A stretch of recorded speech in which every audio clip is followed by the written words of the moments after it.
Hello guys. Hello guys. Somebody say guys, how are you guys? Hello guys. Hi guys.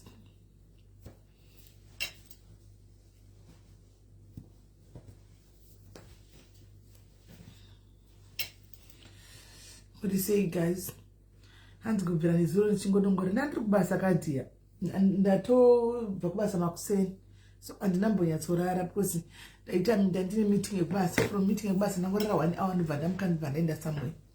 Saka ndapinda manje so ndinonyatsorara nicharara hangu manheru. At least I'll sleep manheru. And I'll sleep manheru. Yeah, I'll sleep manheru. Right. So we are guys. What do you say? Has this similarly the way I was waiting for the life? Bye. Askana.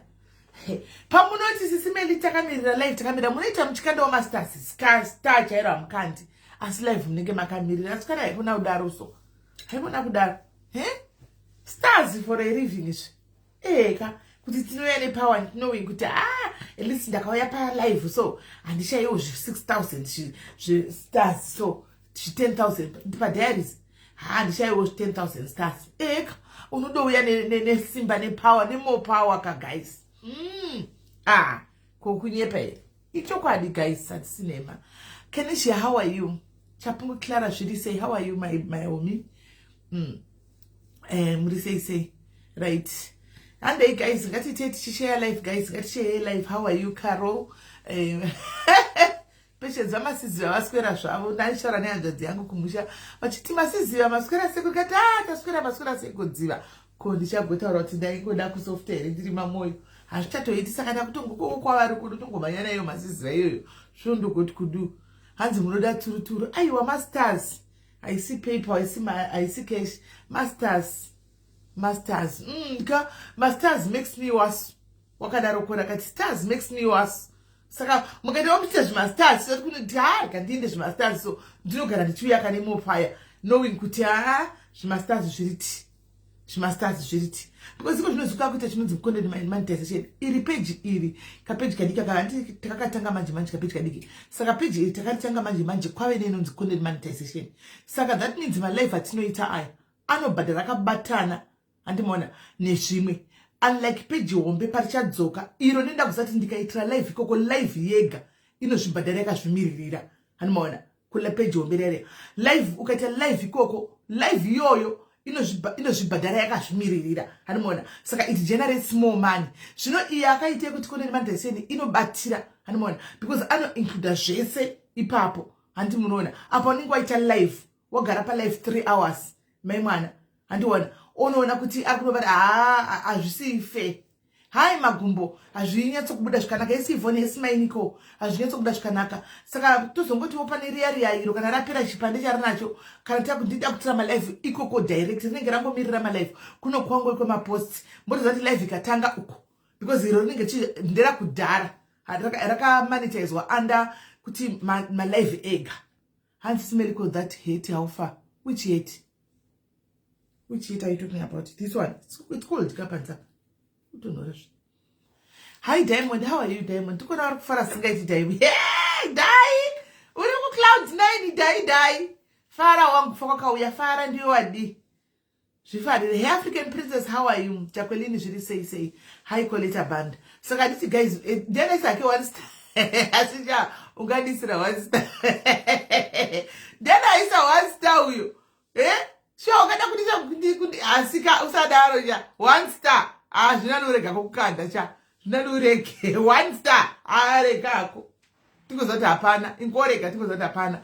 Hi Tate, how are you? Gracious, how are you? Hey Pamela, how are you? Chiponyandoro muri say Ntando Ncube, how are you?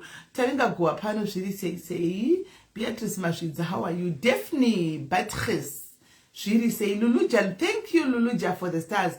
Luluja tatu kumnamatotesema kana ndipo ana chiefs ndombo pocha nomucho akuni ma prayers usiku ni sota tatu kumnamatotesoko hanzi matama akupera sure ere samanza enosanda sure ndakazviweya nekusura sura kujim kwandiri kushingirira kandiri consistency unonati ndikatanga chinandisi mazvona kazotwa vakatanga nyaya dzana vheko vavasi chero ini ndikada kutanga ngozvitira chinandisi ndoda kumeka sure kuti ndafamba nacho kusvika ndapedza. Saka izvi ndine target ndikutofamba naye. Ndinoona chero kuchina ndonayiwa ndichienda kuchimo. Chero chidi ndonayiwa ndichi only nhasi ndopa ndatirega ndimbosorora because ndikuenda every day and every day ndakawedzera time. This time ndachita 1 hour 30 minutes 1 hour 30 minutes. So ndanda kutona nditositena even makumbo angu body cards edu hatisina kufanana nepadzanga dziri 2 years 3 years back. Hanimaona pataita kumhanya 3 years back zvakunda zvichisiyanawo neage. Hani munoona saka hauzodi kunyanya kuti strain your body. Unotonzwa kuti wastrain body yako saka unotoita uchingo dzosa. So hands pane Starpart. Thank you Admitambo. Hands pane Starpart. Hands pane Starpart guys. Hands pane Starpart. Thank you Frosty. Pane Starpart guys. Tell umchana masters guys. Activate na Luluja. Masters activate na Luluja guys. Kandai masters. Yes my paida, how are you? Kandai masters guys. Tichikanda masters kudaro guys. Muchi download app ya Odola. Guys, Odola app it's new. Antimukuza it's a new app asiti kutoishandisa. Izo zvimto na video yandichakukandirai. Ndabva kunoshandisa card rangu notenga. Hanimona ne card rangu ndabva kunoita zvandotoda naro vanhu kutumira kuZimbabwe. Kune mamwe matani madiki guys motiregerera pardon me. Mamwe mabanki ndofunga asati ajaira. Kuna umwe akaenda kubhengi rekuchinhoiko akaenda kubhengi zvikanzi tisati tako atina remit yebhengi rakadai. Hanimona but vamwe vari kutora kumatauni avari. Isusu kunana gweruko takatumira mari twice vari ngonotora hazvina kana baustombonetse kunongana neID yake chete ongotora. Saka but complaint yacho ndatoisa ende vanhu vachivatumira maningikiri titendeiwo. Tinotenda racho kana maitei regai titende. Maita basa ndizangu kuti maitei asi regai ndingotenda. Hanzi time ndoya ndikuita intermittent ndoya ndikuita mate ndinodya na 7 before 7 I have 2 meals per day. The other one ndoidya exactly na 12 o'clock. Then last meal yangu ndoidya exactly na 7. That's it. Tozozvona mangwana ndiyo ka intermittent fasting yacho ndikutoita iyoyo. Kwairambai muri pano uko takablock ata kupi mablock kupi. Right. Saka. Hello, babes. How are you? Very mudhara wangu. Mudhara wangu ngaonekwa katogwa na sandi. Usandi ari kuita mazokumirira vadhara vevanhu kwa. Kaindivhari. Saka ndoi ari kuchidownload app guys. Download app ye Odola guys. Download pese pa unotumira 50 pounds kumusha unopiwa 10 pounds gold rako. So your gold you keep it in your card antika as money. Kana nokuti ukashandisa ukagara nayo iri mari 10 pounds anduchaishandisa paunodira. Saka ukagara nayo riri gold anditi kana rawanda gold rako paunotumira pari mari pese kuZimbabwe uchitumira mari pese kuZimbabwe uchitumira mari kuZimbabwe that gold uchingoisa gold rako uchingoisa gold rako kana wakuda kurishani let's say wakuenda uri kubva kuUK andine kwana kuUK wakuda kuenda kuholiday andi wakuda mari ya manje wobva watengesa gold wotaimira panenge ati gold rimusati rinofluctuate guys rinokwira nekudzika wobva anzo kana masters anokanda sei unotenga masters pabhengi rako racho okanda andika unobva watenga over watenga gold. As you've lost weight, mommy. Thank you, manangu Dre. Thank you. Over watenga gold rako. Watenga gold rako. Uchinja gold rako itamari. Uwana mari yako. Andika. As watanga shero kuda kubudikira. Iwe zvakaoma. Andika. Saka ndo zviripo guys. Download vari ku UK download app. Vandaka winisa result ndofunga ba receive ma 20 pounds enyu. Ekungopiwa mawana. Guys, garai maka download. Pandinoti downloader ubva mufenda screenshot yako yepane ma account details ako $1 andika opuwa 10 pounds anditi pamuri kutumira mari kuZimbabwe guys panobuda pakanzi promo andika promo name mongoisa sisimeli you send your money free kuZimbabwe no charge whatsoever unongotumira pari kumusha inongosvika yakakwana kana ukaisa 50 pounds yako kana kuZimbabwe 50 pounds iri $70 inongosvika iri 7 yanzi we receive thank you namaizvita yes anditika mawanaka good inongosvika yakakwana kudaro $70 iyoyo hakuna sendi rinotorwa hakuna chisaka muchona kutokutsikira inda kutofamba nayo mazivano ndinoitawo advantage yekutorerwa zvima 10 pounds zviya zvane mukuru hanimaona nana mukuru woldzemita chikubatira saka uku kumahara ndongo saka please vari kutumira masendi yakusvika munotumira mari kumusha muri kuvaka muri kuita sei muri kutenga zvinhu zvenyu muri kudini shandisai Odola downloadai Odola iyoyo paunosenda mari paipai nyora pa promo code kuti Meli, send your money just like that, free mahara, anditika free mahara. But nasi ndachimboita ndamboita meeting navo ndichitaura navo kuti tokumbirawo kuti muedite mutisirawo button rekuedita in case ndaita matezo ari romposi chandaona chisipo ibutton rekuedita mozati nini I'm for the people ndikatokumbirawo button rekuedita in case taisa madetails ndakanga spelling tinokumbirawo button rekuedita ipapo saka vati zvese in your app guys, but it's already my diaries. Thank you very much. Thank you very much. It's doing well. So many people are downloading this app. Pamunenge mchidownloada mchiudzawo vamwe. Hanzi promo code yaisikuita. Inoita believer. Inotoita. Kune vava kutoita. Ikutoita. Inoita.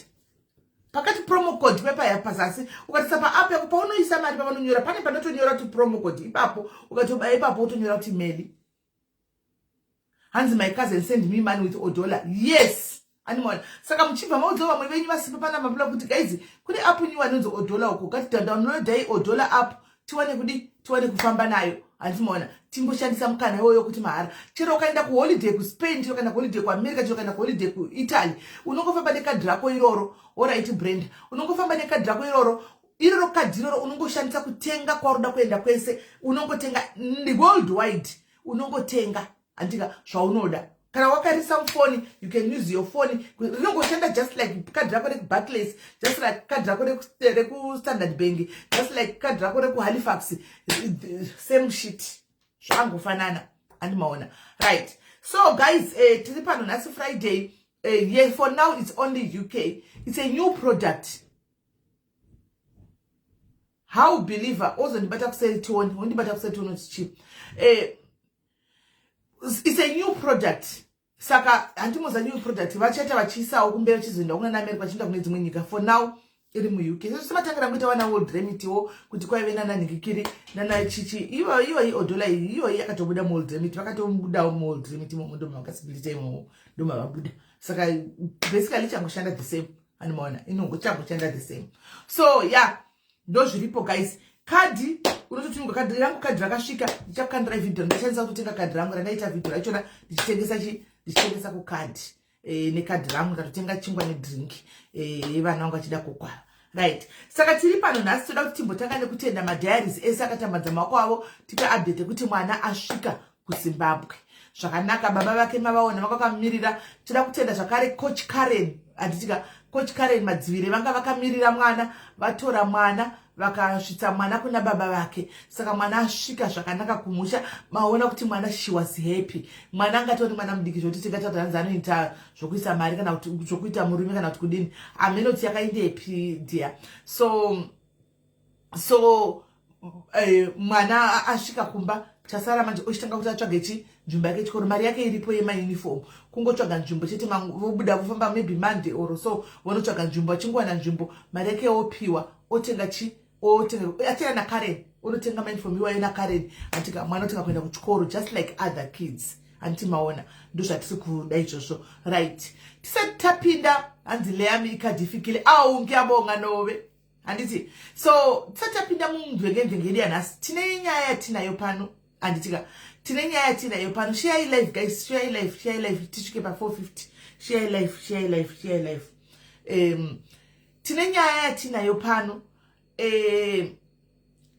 yatikuda kuti iuye. Nyaya yakandigwadza zvokuti dhunesuro ndakatombopopota nenyaya ichi asi I don't know kuti hameno handiziviwo kuti zviri kufamba sei. Asi kune live yemakuwa here guys, kune live yemakuwa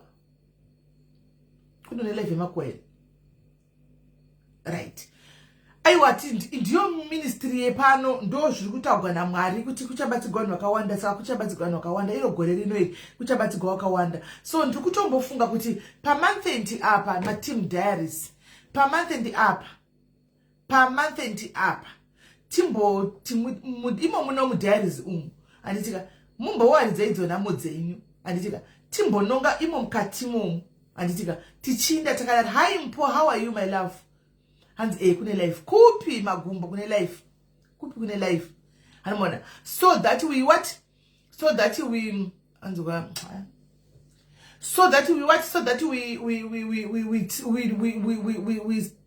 pick from inside imomo and then we start kutini tione kuti tabatsirawo mukati momu tichienda takadaro. Gore rino iri guys rive gore kuti uchinamatawo, andimona, uchinamatawo kuti Mwari panonongwa vamwe, Mwari vakurangarirewo, Mwari vakunongewo. Anditika, Mwari vakunongewo, Mwari vakurangarirewo. Pachanongowo vamwe momu vanenge nema problems ari very serious unongwewo. Anditika, right. So regai tiunze guest wedu wenyaya iyi, tinzwe nyaya iyi zvisere. Asi yakandigumbura zvokuti nyaya iyoyi handida kureva nhema. Yakandigumbura zvokuti nyaya iyoyi.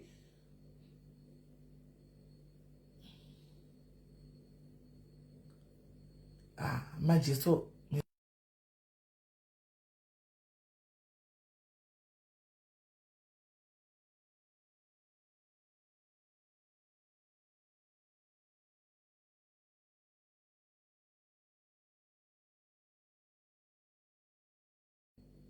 Right.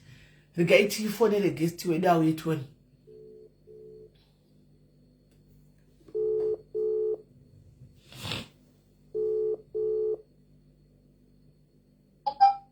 Hello. Hello, Susman. Right, you right. Dima radio, kune radio kumasule. What else? Rebecca Romaine and Jerry O'Connell co-hosted a reality dating show based on what 80s romance series that was set on a cruise ship. The Love Boat. Correct. Hello, that's it. Right. Kana tutobva kuri naye because tikutoinzwa futi kumasure kokuti radio iriko. Kana tungobva kumbosudurika kubva padhuze nepaino. Right, ndave pa live panapa. Andisika. So pane message yawabva kuita pekupesera izvozvi. Ndakupindura moti waiverenga. Waiverenga. Andisanda from WhatsApp. Iverenge. What right? Pati zvako uverenge ubva watotanga toya pane izvozvi totanga kutotanga kutaura nenyaya izvozvi. What right? What right?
Shh, man. No, he's here.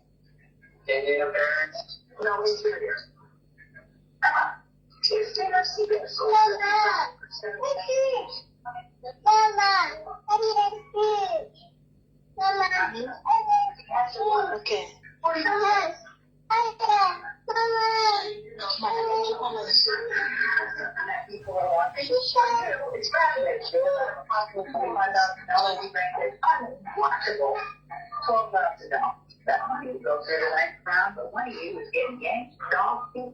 Hello.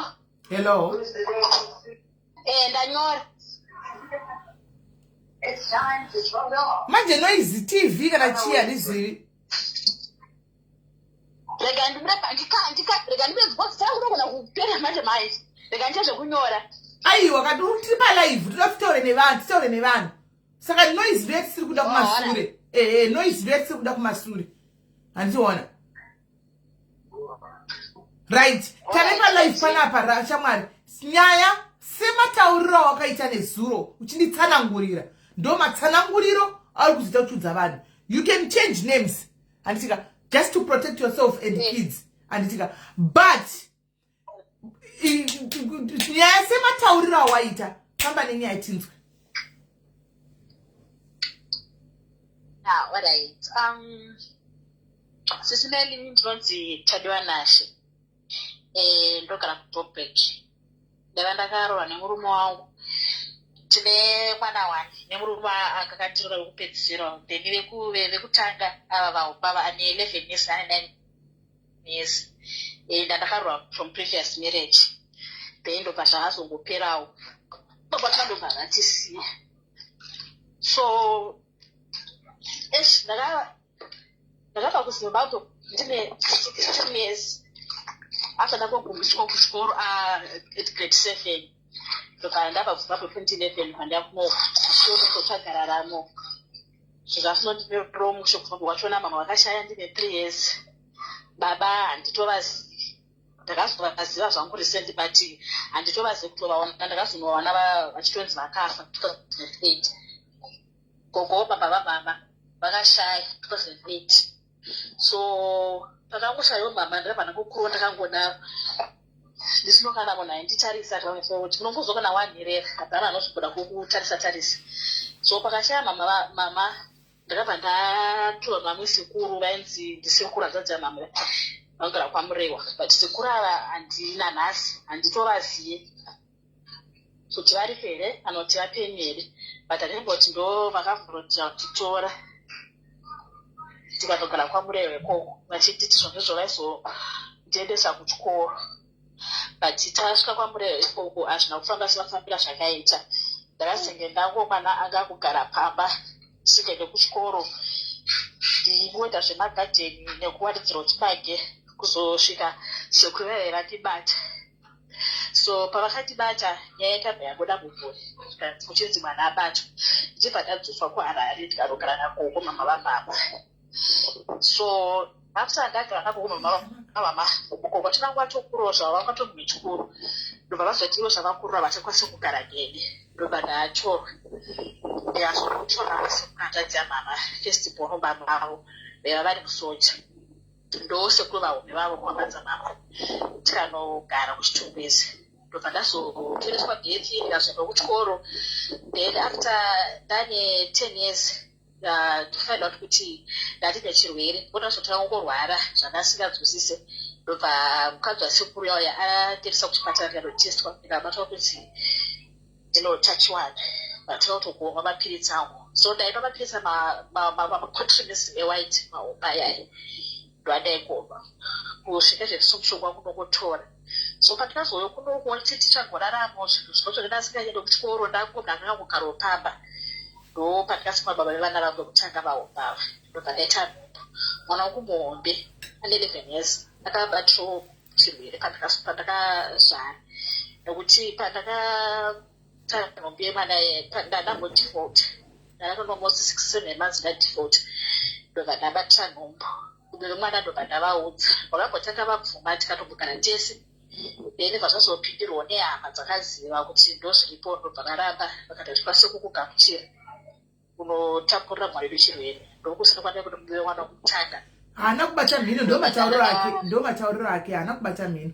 Enderera mberi.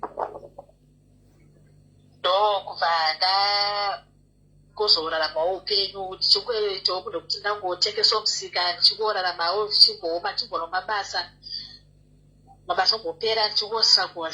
So vemwana ndo vavazodzoka 2016 end of 2015 ndobva tambotaurirana ndobva tatodzoka ndobva tambogara futi tese ivavo chirwera vana havana kupera vabatira chiro zvesu havana.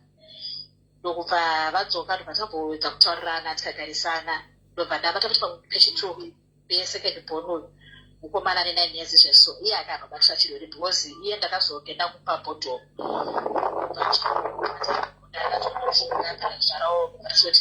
pabhodhoro ndobatisangana pabhodhoro tatika kutongoya mabhodhoro anobatira chirwere. Bhodhoro ndochi sorry dia bhodhoro ndochi kakwebhodhoro mukaka womubhodhoro. Right. Saka uyu chituya haana nokubatira. Then ndobva munongozivawo zvinenge zvikuitwa muupenyu kuti maoff and on ndobva tazongosiyana. That was 2017 ndatosunguka mwana wechituya. Papa hanozombobvira habatika kana chii kana mhuru kana chii vanakuramba kuzvarana nelife yangu. Ndichitongoendawo ndichagoma basa ndichimboshanda mabasa ombopera ndichimboshanda mabasa ombopera. So pane pakazombonyatsoomesesa life kuti life yakaoma to the extent whereby kutongogara musitsi nevana ndikabatsirwa ndikatsvakirwa home yokugara nevana tikagara tikaita sesei upenyu uchingoenderera mberi. So izvezvo problem yandiri kuita ndeyekuti gore rakapera inini ndakaudza nezvoti pakwedu ndasingakuzivi zvachose kutozoroti ava ndibamini ava ndimama ava ndada tisingatozivi.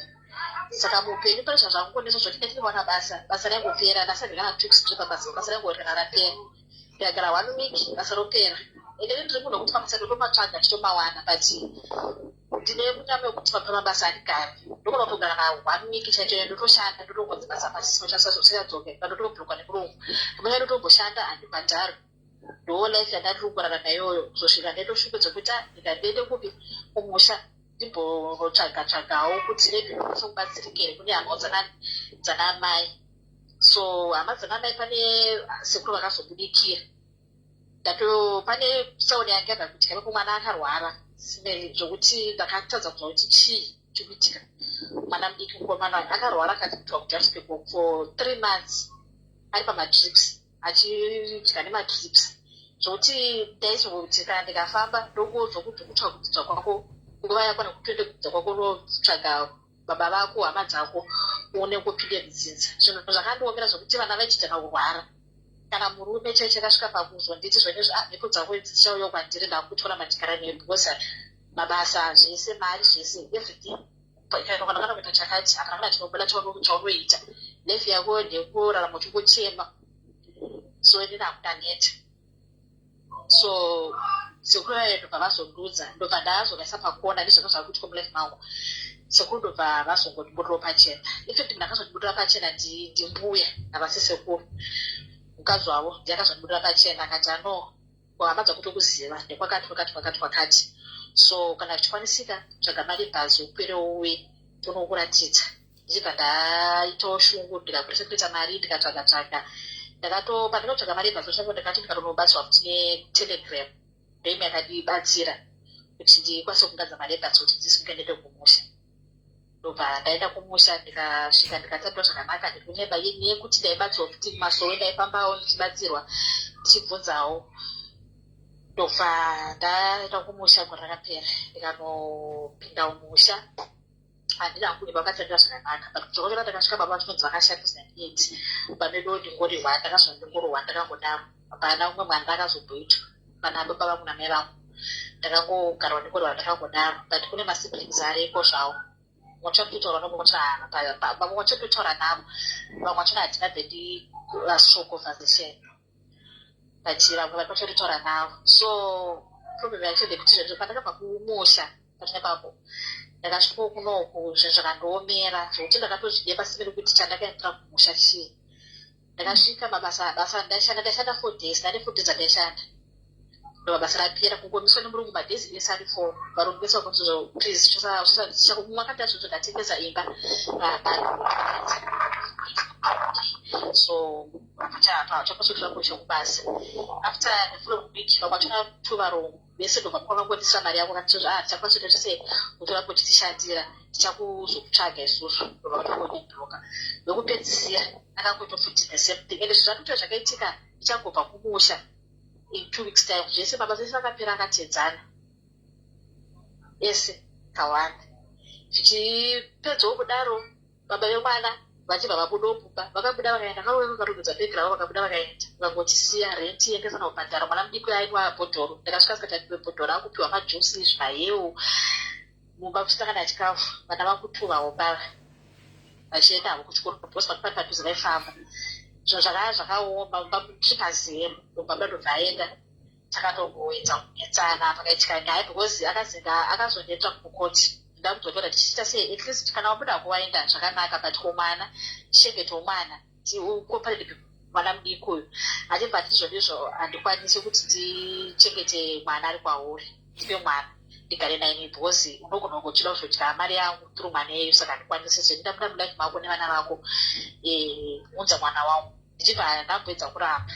So ndobva ndobva azoendera kukoti nemusikana wari kugara naye vandiendera kukoti ndobva anohwina ende maviro ake ekuti ndekuti iye ari kushanda ari kutambira mari akati the girlfriend she's also working saka nyatunda yange ndi masocial worker mukati enda akaiwina kesi masocial worker ndobva vatitizwa nezvomwana muende kuna baba vake sezvo usiri kuti nezvosina kukumirira mushe pababa kuna pamwana kuna baba vanenge vachichengeta mwana iwo chiwoyochona mwana kana kuti muchitwikisi mwana ana baba twikisi mwana ari kwauri uchingodaro sezvo baba vemwana varamba kutyira nemwana because situation kuti ndasikachashande ndisina kana zvekuita ndobva aiwina kesi but ndina hambusa mai ndakangoita mwe kubereka ndikati handingambosiye mwana asati atombosa kana 2 years nemurume negirlfriend ndikatotatasori mugood books ndapata pekuti ndakatobva pamwana for 1 week ndobva vandibloka ndokandobva ndisendera andisachitizvo nezvo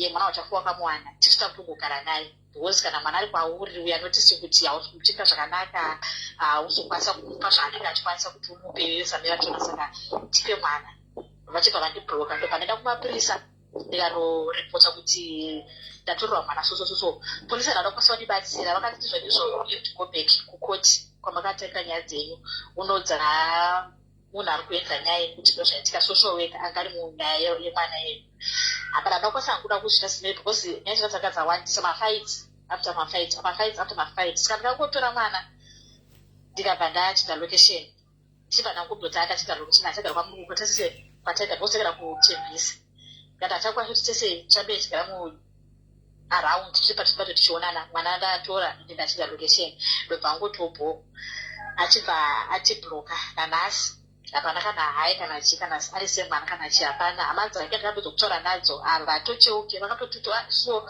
taneta because hausiro mukadzi wekutanga pane munhu yeyu utoriwe chi3 saka icho tikada kuti titaure naye titese hati zvatikwanisa kuita tangongomutarisawo iwe utongoita mwoyo wame wekuti mwana ndewako utongochengeta mwana zvinhu zvitongoenderera ndo maitika zvakaita vanhu so nekuda kuti ndakazochita location nekwandaigara handozokwanisa kuda kuti vana vaenderere mberi vachienda kuchikoro vana vobva ndozoenda kuchikoro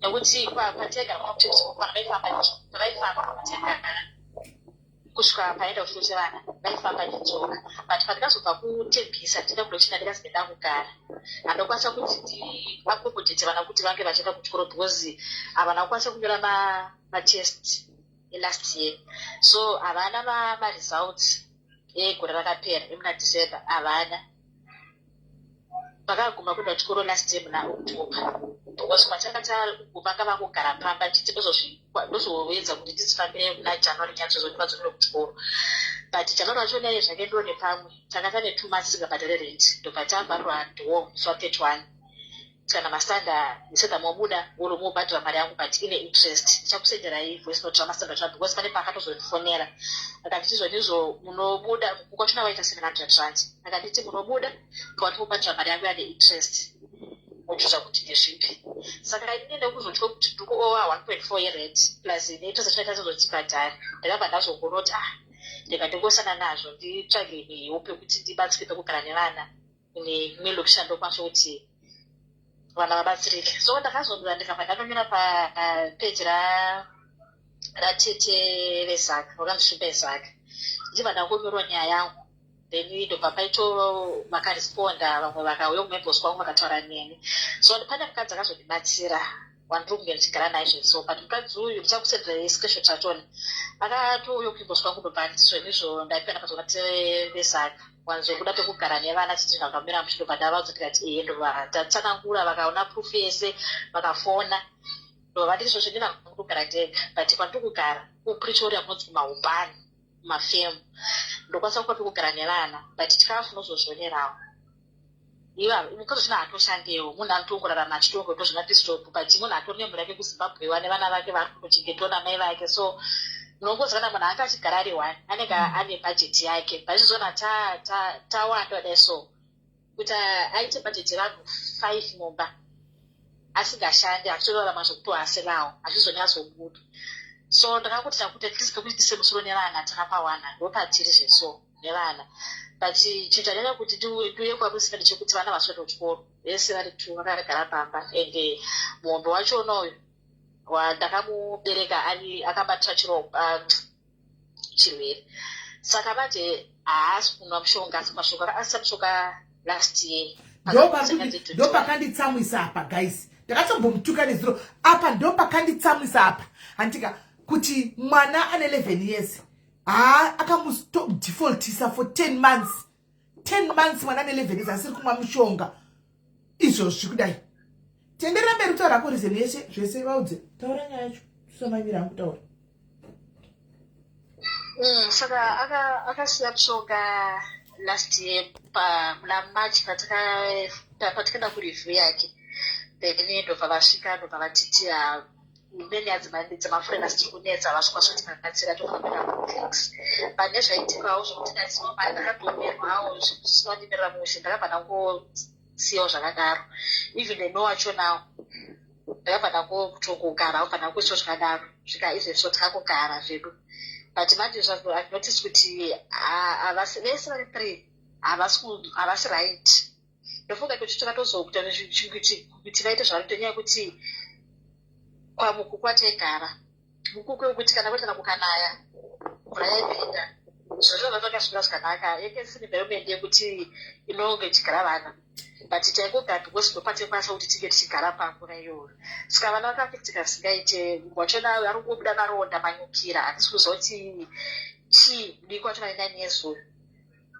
Izvezvo takangogara kumafemu kunoku kumahopani achizimela handina kana kuti ndotangira kuti titisi hatizivi vana vasvoda kuchikoro ini vacho nemana mombe hatisi kana pamushonga zvokuti kuti ndikwanise kuenda kuchipatara izvezvo ndokwanisa but marumezvo ndakashaya 12 rand yekuti ndikwire train ndiende kustation kwana ndanzi ndiyo kupeace job.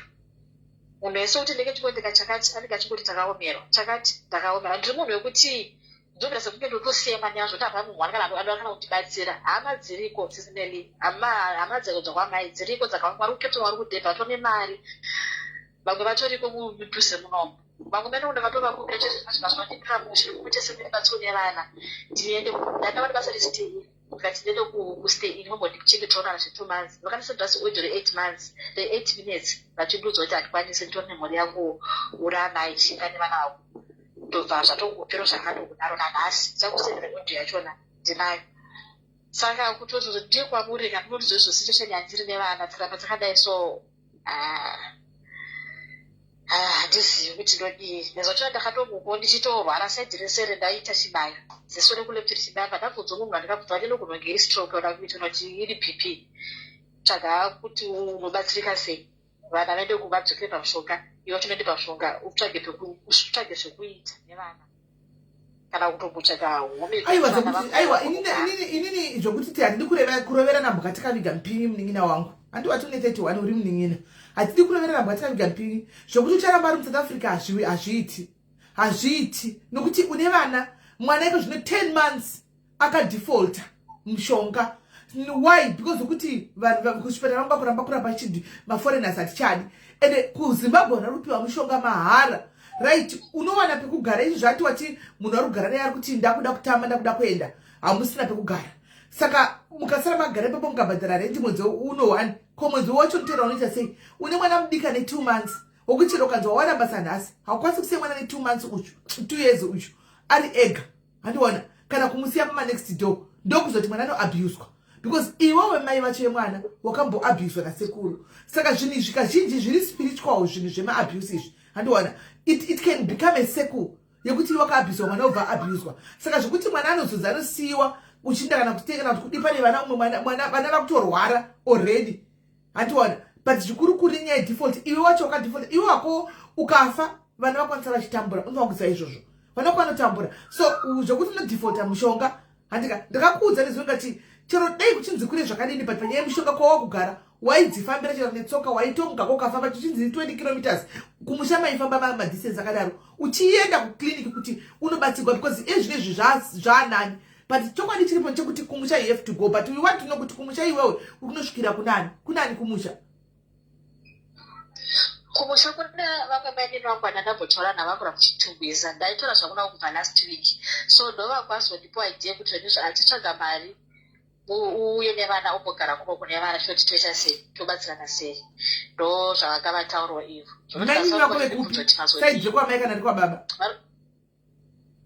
ari kwamai vanogara kuchitungwiza okay vanemba yavo kuchitungisa vanemba yavo kuchitungisa saka nezuro pane odhi ndabvokusendera paso paini ndovangwata tichiita kuti uyombogara pasi nevana tototi tobatsirana sei kuti upenyu huenderere mberi ndopsheni yavakavandipa iyo kuti ndimboya kumusha so vangwa ndinozotsvaga kunhu nokubatsira netransport vanenge vachia kumaoko then mouya nevana ende chinhu chekuchengachwa kuzimbabwe kwaka ndoza uchiri 31 saka uchine nyerako unobva kusvika uchitonoiswa majadheu handika kutonosungwa une vana 3 vatokwana murume haabatiwi nekuitira mwana murume haagariswi kunze anogara panzvimbo because ndoda muitira mwana anokusiya nevana vavo 10 mumba achinda andiwazviona so vana vako 3 wave navo vakwana 31 ndezvotakandovhundukawo 31 3 kids but it's fine vatovepo hapana zvatingaita haukwanisi kuvamedza but chiitako kuti uchisunga chibereko chako uchiita zvekutsvakira vana vako upenyu avo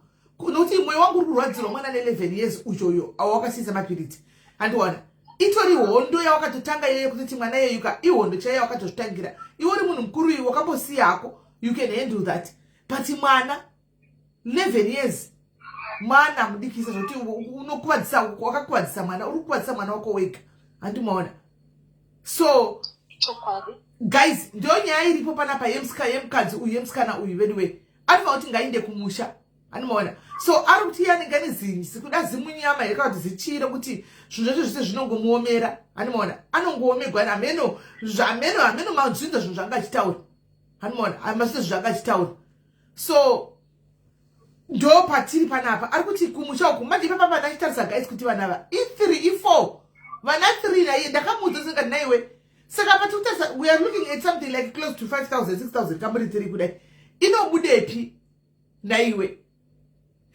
ndakatomudza saka kuti papa tichitaura kuti musazvare nemuchituka kuti aitibvirei pano imi nokuti makanga muchitambura mbereko mukazvara vana 1 saka munoda kuti tisazvare ndo munenge muchipindura muchidaro asi kana zvadai so mosaka kuona kuti tinge tichitaura chokwadi because hauchakwanisi kuti vana havasi kuenda kuchikoro vana vari kushayigwa kutenga mapiriti kuklitsi kwachona vari kushayigwa mapiriti anoona iko zvino vari kungobuda maronda vana vari kugwara vese mumba imomo kubva kune wese uchidiki kutsva kune muhombe yeyu handimaona vari kungogwara haana kana kliniki anokwanisa kuti aende nevana kukliniki saka upenyu rudzi hwakadaro iwe uri munikiri urimo dzinza akuriziva ende dzinza rake kuti vakandenezvo rakatanzi inext door mufunge zvezvokuti mai ndifunga veda nemukaona panext door kamitswa but zvakabva zvangodzika zvigwe zvangoita secret makore sachitsvaga izvo baba vake vari panext door nepanext door vaitozvizivawo kuti mwana ndewavo asiwo nenyaya kuti zvinhu zvanga zvangotsikwatikwa zvakuda papa nebed blood pamatuma families aya havana kubvera vakadiwo vakada kumudzawo vakazongomugamuchira pauya iko zvino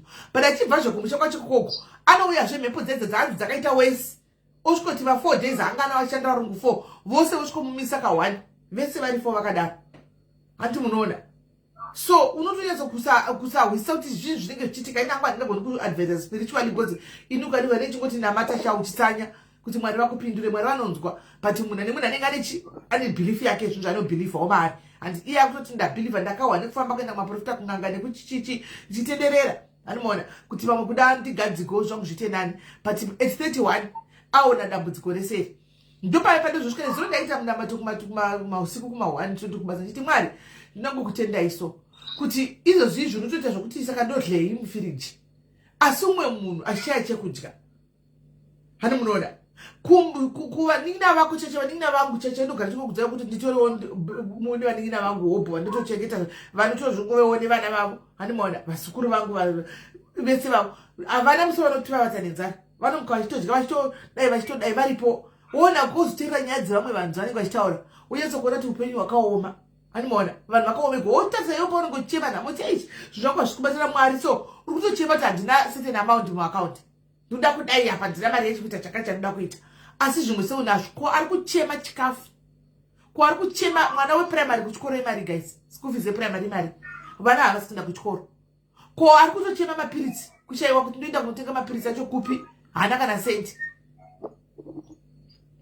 ani mazviona hei tami saka zvakangooma vediwe vana vezimbabwe so kuti cherishinoza unozvifunga kuti ndapadhaiti pekuti ndiri kufuta nechikafu chemunokudya chikafu kusvika pakufuta umwe munhu achishayiwa chekudya kabheji rekuti avati adya unoziva nezuro ndakatenda mwari so ndakati mwari kubva nhasi You will never hear me complaining again.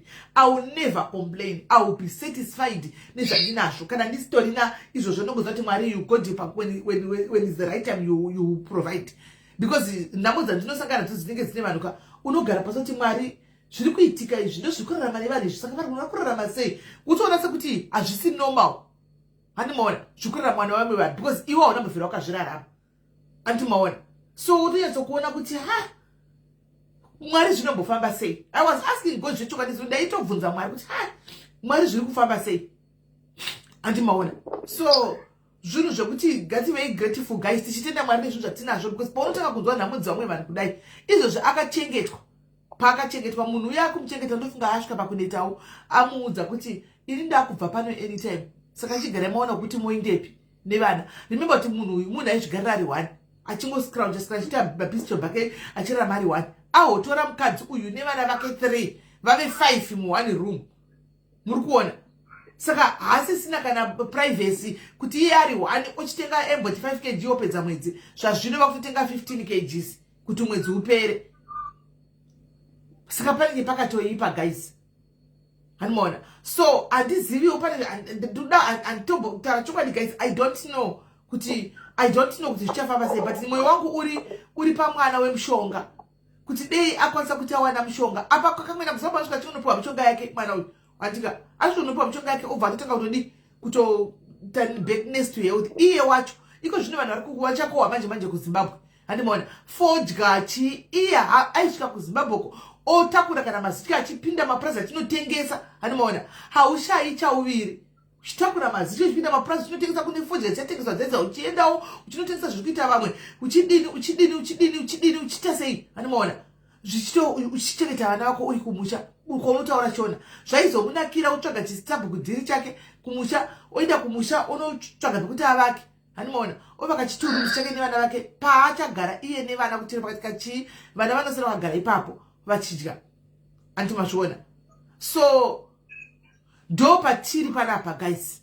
Patiri pana kutaura chokwadi guys ka mukadzi uyu ngatimuindisei kumusha ini yacho munongoiziva for the sake of vana atichatoitiri iye deanga ari 1 ake aingozvifira hake nechigwere chake chaari kuregera kumwa mushonga. Handimaona but pavana apa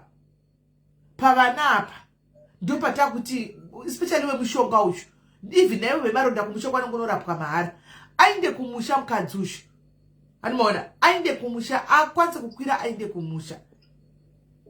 Ndo pandiri kungokumbirawo ipapo maZimbabwe kuti timukwanise kumubatsira zvazvino kuti timutwai chikafu kutoenda kumusha the best chero zvikanzi autowanikwa matiketsi mangwana chaiwo ainde kumusha akuende kumusha. Mazuvano inotamburira uri kumusha unopinda unoenda kana kumakorokoza chaiwo kupinda vamwe ukanovhura laini uriko kumakorokoza ikoko kana ukawana chikushe chekurima chaiwo ukatorima mbambera dzako. Handimaona vana havatamburi vanodya mbambera ukamwa mvura vakavata otherwise dzinge dzitori neutano. Handimuri kuona kana une simba rako unotorima. Pana mai vakauya vaya vachiti vakabatirwa nemunhu kupurazi kwavaishanda vaya muri kuvaziva vakaisa nyaya yekuti munhu kupurazi kwavaishanda munhu akavanyima mari yavo akavadzinga papurazi mai vaya vakakanda nyaya yavo panapa chibva ndatoningwa nomwe munhu kuseri akati vanodere musha wekunochengeta ndibva ndavaudza vakati izvo zviva kuenda kumusha uko kumusha kwarinda kunochengeta musha wemadhayasipora yavo musha wavabereki vavo ivo hapana netarisiro kuenda kudzokera kumusha kunogarako vese vakutoita zvinhu vari kwavari chika vangoona kuti musha wavabereki kuti uparare ukuti anoisikola ndia uri kune noise ameno radio tv kuti anoise so akatoti musha uyu mucho kutoti vakutonogara avo vachitochengeta vakatonzi munorima zvamunorima mheno muchita yamunoita pamusha zviripo pamusha tadiwa nacho kuita noise tadiwa nacho noise kune phone background kwako. Hello dear. Hello.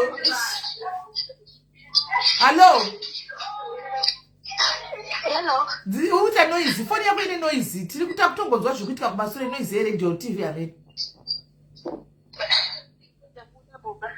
Handimaona izvo zvavanotaura vakatowana vakatopiwa musha wekunzi vanogara vachibhadharwa kuchengeta musha asi vachizvirimira chikafu chavo. Pane mombe pane zvese mukuona tinotopinda lady yakakurisa ikunzi vatonzi kana vane simba havatokwanisi kuipedza vangonzi chingoita iteke as long as makachengeta musha mugere zvamunoita nezvenyaya hakuna mune interest yekunogara pamusha wavabereki vanhu vari kumadiaspora vakasiyana siyana vatopinda vakutonotanga upenyu hwavo kana vakanga vakutonorima magadheni vachitengesa muri wavo vachinorima chi vachitengesa upenyu hwavo hakutonochinja vana vachienda kuchikoro kusvika chimwe chiri padhuze vachienda kuchikoro iko zvino mvura iri kunaya unongorima mbambera dzisingadi zvakawanda mbambera dzine zvakawanda kaisi kungodzvara mbambera dzako wapedza dzongoitawo majiki yadzo dzega pasi pababa iwe todzvara wapedza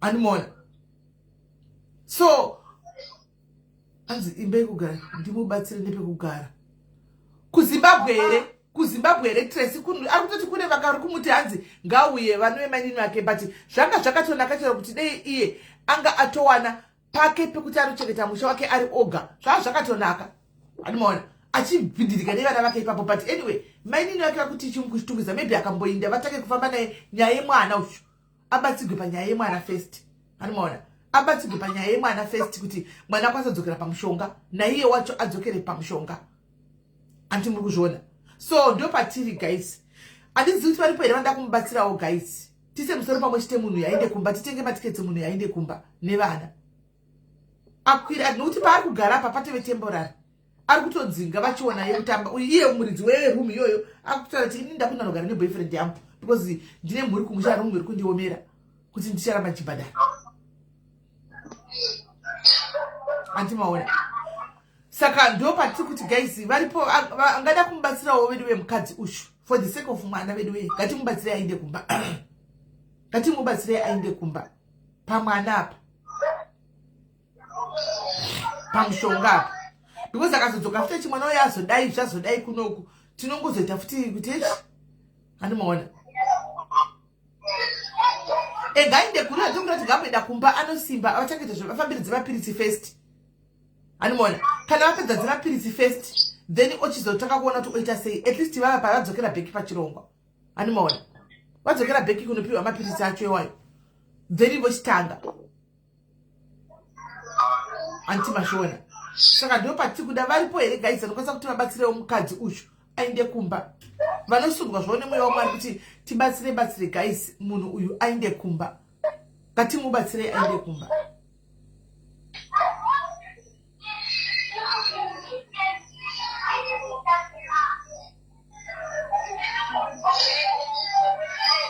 foni yake ka regai mbomudropa une noise isingaiti noise yachona yakanyanyisa regai mudrope mumba memunhu kamunenge muchiyamene kuti muda muridzi arimo kana kuti chiyamene anomaona vedu we ngatibrekei kesi yemwana uyo yekuti ati handina kana chokunzi ndinobatsirwa nevanhu hapana munhu anondibatsira ngatibrekei hapana here vanoda kubatsira zvapo guys titedu konde ainde kumba nevana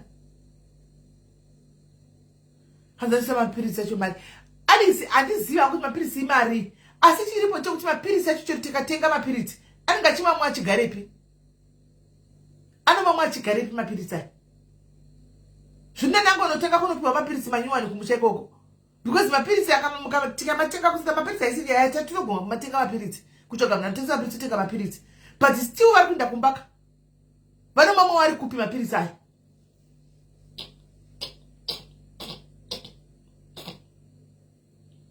vanomamwa vari kupi mari yamuda kutenga mapirisi guys chiatiunganidze tichiendese kuvanhu kumusha mari yamuri kuti tite plani kutenga mapirisi ngatichiunganidzai tiendese kumusha amuzvioni mujoni vanhu vari kutambura paya tikazotaura kuti kumusha kunzi rutu vanhu kuenda kumusha kuti vanodini but look at the situation dzinenge dzine vanhu kana zvanyanya vanodzoka futi pano but tipateti pazvinenge zvakanaka titambotaura kunzi haudzi usaudzire vanhu kuenda kumusha inda iwewo iwe wakaenda kuenda kumusha sei wakaenda kuuk wakadza kuenda kumusha indotaura cho ndikaenda kumusha ina handimbono ndikaenda kumusha handimbopemi ndobva ndapindura cho ndikaenda kumusha ngasi ndongoenda kumusha ndikangonokontinya nelife ini handimbopemi animona handimbopemi chiro ndikaenda kumusha chiro ndakadzokera South Africa handimbopemi handimaona but nenge uchasira mweya wako kuti unyatso uchiona situation dzachona masituation acho vamirira zvakaita hazvisi kubatana hazvisi kuita saka akaenda kumusha nowana pekutangira anoona because takaenda kumusha inini ndinonosvika guys nekuchakanga kandakaita kuko munoti ndingatedza kuita kana kutengesa kumusika kukombai ndinda kwanisi kukombai kumusika kanotengesa Mutonoenda kubaya malive ndiri kumakorokoza. Ine hapana chandisina kuita kaini guys. Zvese zvatiri kutaura zvinhu zvandakaita kudhara. Ndichiri kutokura chaiko chaiko. Kutokura chaiko chaiko. Kudhara zvaiera guys. Kudhara zvaiera. Ndakatanga kutenga imba at 21 guys. At 21 ma 2 rooms nekubereka bag. Ndichina ku South Africa. Ma 2 rooms. Kare. Zvichahlisa. Dziva dzakachipawo. Saka pana pandisina kupinda. Handisai kundai hamwe here mu comment section. Kundai hamwe here. Saka chero ndikaenda ini ndiri munhu wekuti handichi challenge. Ndakusimbisai. Ndakunda kumbokusimbisai. Animona. Ndida kumbotaura neteam riri kuti takaomerwa. Mamessage ari ku-inbox kuti tichapinda kunyaya dzemujolo dzamakamirira tichapinda kwandiri pano. Mamessage ari ku-inbox uku. Evanhu vari kutsvaga rubatsiro kuti takaomerwa school fees yeprimary. How much is it? $70-80. Saka tozotatichira kudzana chokwadi sevanhu vamwe chete guys, we are a family. Kana uchipema school fees yemwana ari kuprimary. Ko paanenge achikura everyday achienda kusecondary unobhadhira nei? Aripo here kundai? Kana kuti hapo andambomuona mwana ndambovhera ndamuona mu comment section. Leta arimo here.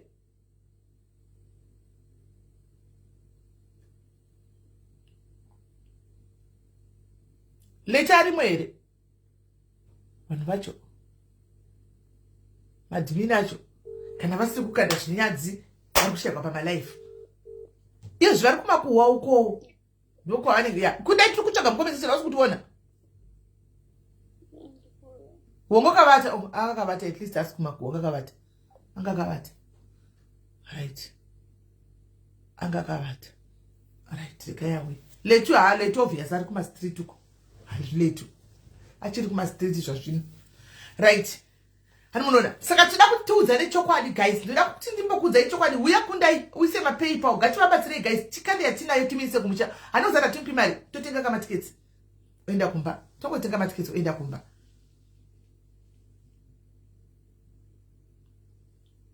Right. So nyaya ndikuda kuti ndekuti guys ka akuna chamunoti mimi muri kutambura kuno kujoni ukauko chatisina kuita kuZimbabwe choti munoti nasi inini ndisisimeli ndakura kudai. Hanomona ndakura kudai so handi ndisoma kuti machembere. Hanomona ndisoma kuti machembere ka tiri machembere kudai so zvokuti ndikaenda kuZimbabwe ndingazi ndinoya kuzodzoka pandikiri. Thank you very much Tatenda. Thank you Tatenda. Thank you very much. Pane pin waisa ne paper yachandi ayo ma details ayo. Thank you Tatenda. Hanomona zvokuti ndingazi ndonosvika pakudzoka ndozoya ku social media. Mukona muswa ndinouya ku social media ndichikudzai kuti guys ndaomera ndita problem. Ndofunga musiwe mose neasina muchandibatsira. Neasina kana mari achatonokwereta chaiko kuti ndikweretewo ndoda kubatsira Sisimeli because Sisimeli havasati vambouya vachidai nokuti munenge muzati naSisimeli ende vaitoita dambudziko chairo kana ndazouya pasocial media chiti munozoti ukaona chasha youya ziva kuti pakaipa is either pane zvihombe zvikuitika vasvika pakuremegwa. Otherwise, inini ndiri munhu asingabvumi defeat in life zvokumhanya. So this I am telling kune vaya vari kuremegwa vari muSouth Africa. Andika musabvume defeat yekuremerwa nelife zvekudaro. Do not be desperate zvokusvika pakuita desperate noupenyu kudaro. Andimona sumuka pakagara ipapo and do something. Guys, ini nhasi pano ndikataka kuudzai vanhu vakatanga nenanoziva chikudzai history yekwandakabva. Vanoziva vakatanga nediaries kudhara. They know. Ndichikudzai kuti hakuna chamunondiudza kuZimbabwe pakataka kuoma zvinhu 2005 paya patakahotiza takupinda kuSouth Africa. Hanimona ndichikudzai kuti ndainotengesa zvima. Thank you Pastor Mapamula ne 10 pounds. Thank you ne 10 pounds. Vaisa 10 pounds Pastor Mapamula. Thank you ne 10 pounds. Guys, ngatite tichikanda. Ndichikudzai kuti ndaita zvokunobika ndichinda kunotenga zviupfu ndainovata kumba line rekwa TM. Guys, ndakakudza ndikati ndichikura life ndakakura life tichinzi masalad nekuda kwelifestyle taingorarama taigara murukesheni handika asi murukesheni imomo kudhara kuya muchizivawo tanga tisina mari yekunzi vanga vari vapfumi asi tanga tisiri varombo. Hanimona taingori vana vai akafodha life iri right vaigona vaingoraramawo life iri yekutonzi yaitoenvyiwa nevamwe vanhu mari kuti pamba apa ndova pakamboita munhu akanyora mukomesesheni achiti Sisimeli ndokuzivai muri musikana mapenyu paityisa. Hapana chaimbotyisa mufunge asi kungoti vanhu vaitori kunze vaitina sokuti ameno but yaingori lifestyle kungoti manheru kana zuva rongovirawo mongotorawo samufiriji mongodika sadza renyu hanimona kana kuti modika raisi yaikosha kamazuva yaikosha ndo kwabikwa raisi musiwoyo kourawa hukumodla hanimaona mamoto mukamba kuseni muchinotenga everyday muchoni kwamakabata lofu renyu rechingwa hanimaona muchidzoka naro vamwe vasinga afford chingwa ichocho hanimaona pamuchoni kwamakato zvenguva iyoyo hanimaona zvenguva iyoyo anti muri kuona so tikaenda kuma-good schools ekuti takakwanisa kuendesa kuma-good schools nevabereki uchindawo kuchikoro chonzi mwana akuenda chikoro mwana adzoka kuma-good schools zvanga zvakanaka asi yanga ichingori basic life yanga ingori life ingori yanga isi life yekutambura yanga isiri life yemari because vanhu vane life dzemari vaigara kumadheudheu handimaona isi yaigara kumarokesheni ikoko handimaona tichingorori zimuta redu zi504 zipujaria asi kudhara so zipujaria handimaona so ndiri munhu wekuti handityi challenge me ndikakuudzai kuti mai vangu thank you talk ine 10 pounds handei guys handei ndichikuudzai kuti mai vangu she was a sister pageneral hospital vanga vari sister pageneral hospital pagoyeru general vanhu vakawanda vaishanda namai vangu varipo vanhu vachishanda namai vangu pano vari muno UK handimaona zvokuti mai vangu vaiti pamanights off avo vaita manights off avo vaenda kuSouth Africa kwamoti vakadzi vaihura kuya muchiti vaenda vaida kunohura mai vangu vaenda nemadhoiri zvaitozikamwa kuti madhoiri avo airukwa namai nhingi machair bags masiti covers anokwa papi time yavaitadza ndapedza form 4 iyi yavatedza kuenda ndaibva ndanzi ndopuwa mai vekuseri kwemba yedu vainzi vakazoshaika vainzi maitemba nonzi ndainayo yanokorekta shwereti ndichikuziva kuti ndo pandakatanga kudiscover kuti ndine kamwe kalaki kandaienda kwakakatira kakaivika mai vangu because mai vangu vaiti pavabva vachinonyimwa mari vachinzi handina mari mukodzi handina mari uzoya next month ini ndofura nepo ndonoenda kabata 50 pounds 50 rands ndoti munhu wenyu kuti ndabvapo wani handimaona akatera ndoti andipa ndapfura nepo ndisingazivi mabva ndapiwa handimaona ndopo ndakatanga kuti ndakubereka vachindichimabeka bhegi ndikapesa ndakuitawo zvangu handimaona zvangu vachindigaidha varipo so hakuna chekuti mungandiudza nhasi chingashamise kuti munganzi munoita imimi because vachinji venyu South Africa ingori mapeace job amunoita mapeace job anove andakaita ini ndichipinda muSA ndasiya imba kuZimbabwe ndikapinda muSA nemudhara wangushu tichitaka kupinda tichitiza kuziva zvinhu zvaoma handika iye achibva kuAir Force kwaanga nechinzvimbo kuAir Force achibvako tichipinda muSouth Africa akazvininipisa kudai ini ndikazvininipisa kudai ndikatanga kuenda kunowacha ndiwo muri kuti mapeace job kanasi ndichita mapeace job isu taiwachira 50 rand wash and basket panguva iyoyo hakuna chamunondiudza guys ndaiwachira 50 rand panguva iyoyo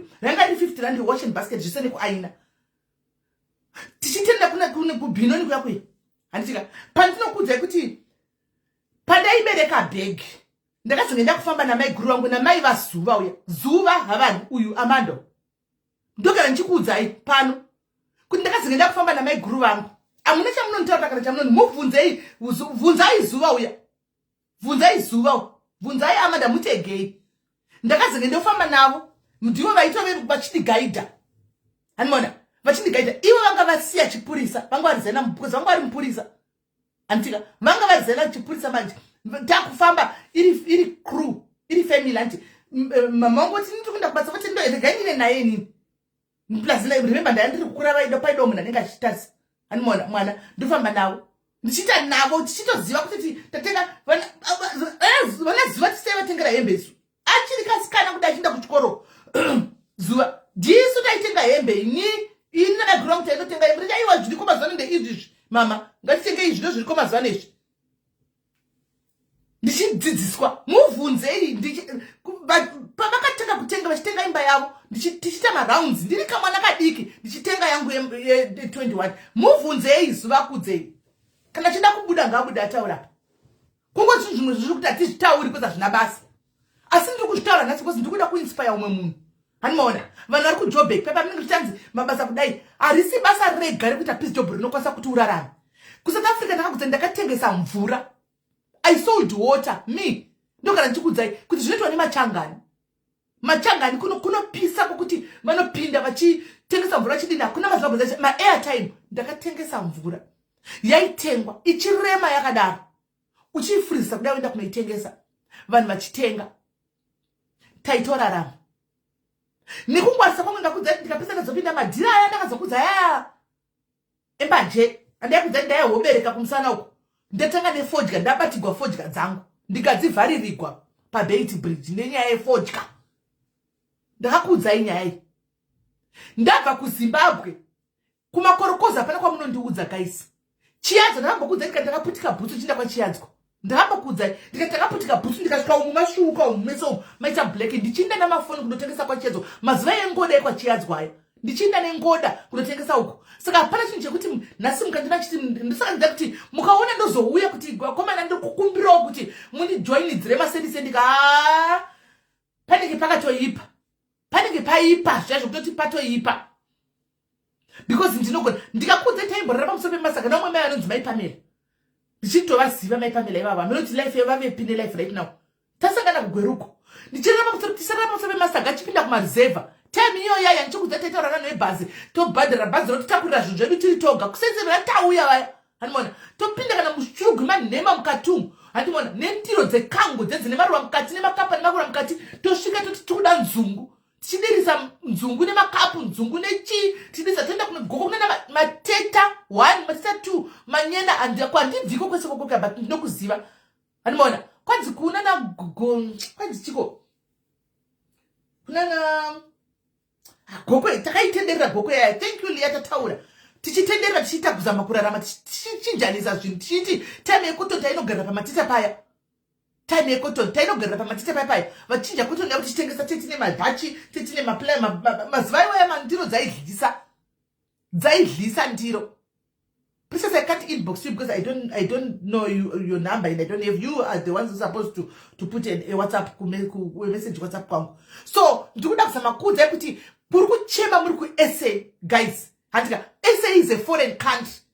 And in foreign country kudai so my resources are limited. Hear me where I'm going with this. Our resources, your resources in SA are limited because one mapepa.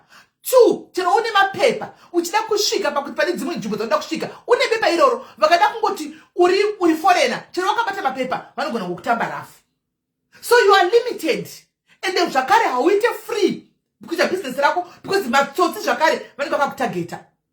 Hati muri kuona whereas kana uri paground kuZimbabwe who will stop you kuenda kuchurugwi kumakorokoza kunotengesa? Who will stop you kuenda kumazowe kunotengesa kumakorokoza? Anokustopa kunobuda kufodla ndiyana nokurambidza hakuna. KuZimbabwe koko vamunanga gacha kutoti vanhu shandai unobuda kwa simba rako chete ukapinda mumareserva right now.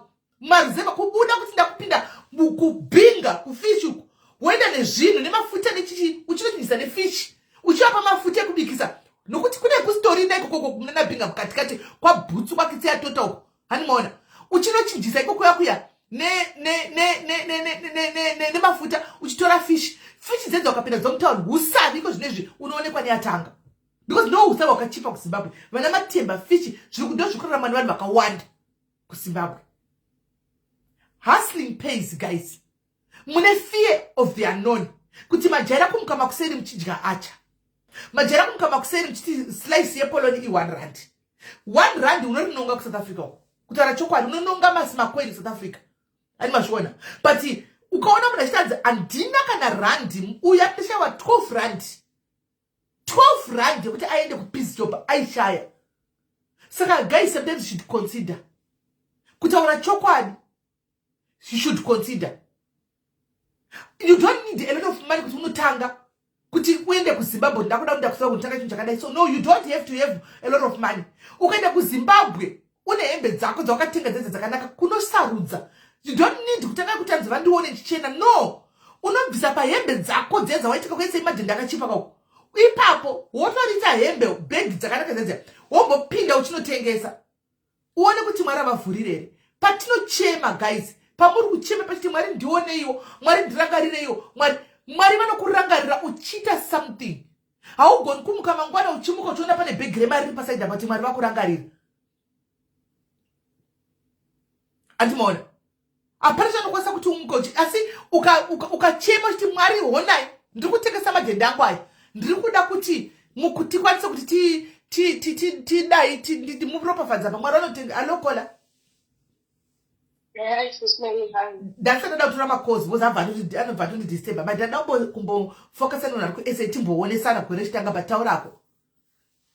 I am about to support I smelly kutoti zvamukutotaura izvozvo chokwadi. Masiya majuzi vanhu vakaendesa anamai vakaendesa vana nemajuzi ekuruka. Yes.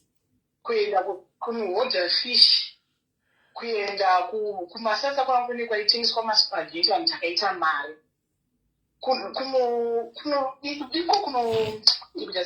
Kumudzimba kumaambassador kunana Avundi kwani taenda kuita mapeace job.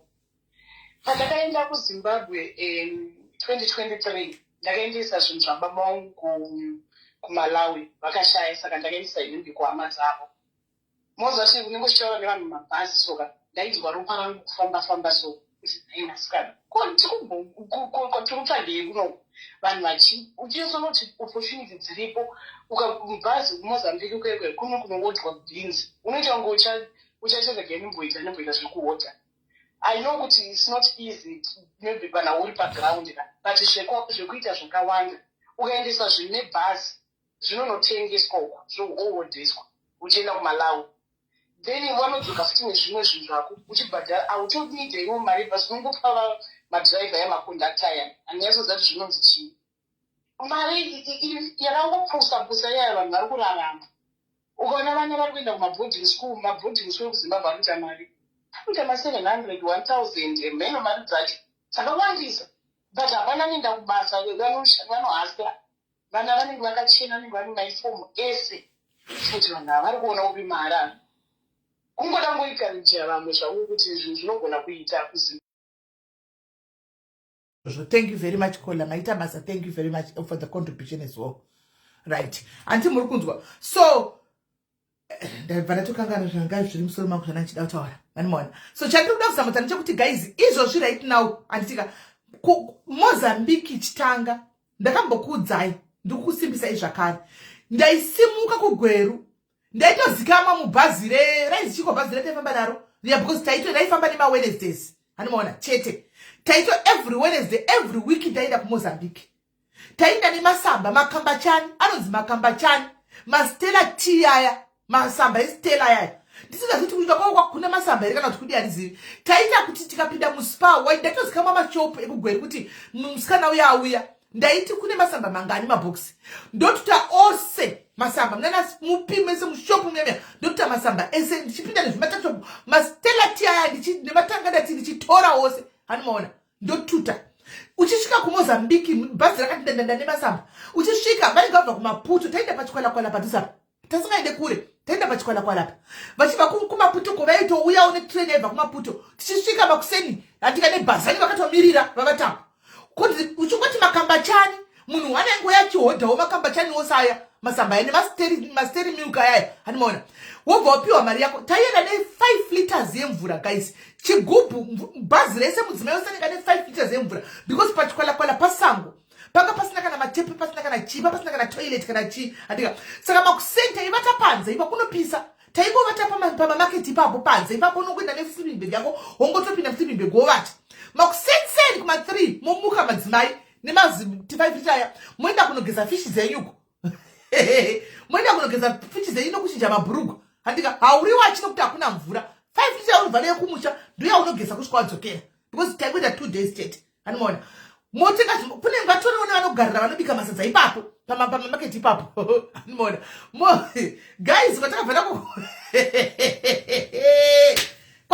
kukure guys anomaona mapedza paipa mokopukuta kumeso mvura shiya wotongodai anomaona wogadzirisa wouya wotengesa makambachani ako ose vamwe vanenge vane mafama zvizibhutsu vamwe vane masteri milki vamwe vanenge vane chi vanhu vaya vohodha handimaona vekuMaputo votopinda mutreni yavo inobva yatouya kuzvi8 uko treni yavo yaitouya votopinda handimaona mutreni meme vakutodzokera iwo wabata mari yako ka mona dhiri zvinonzi hustling iwo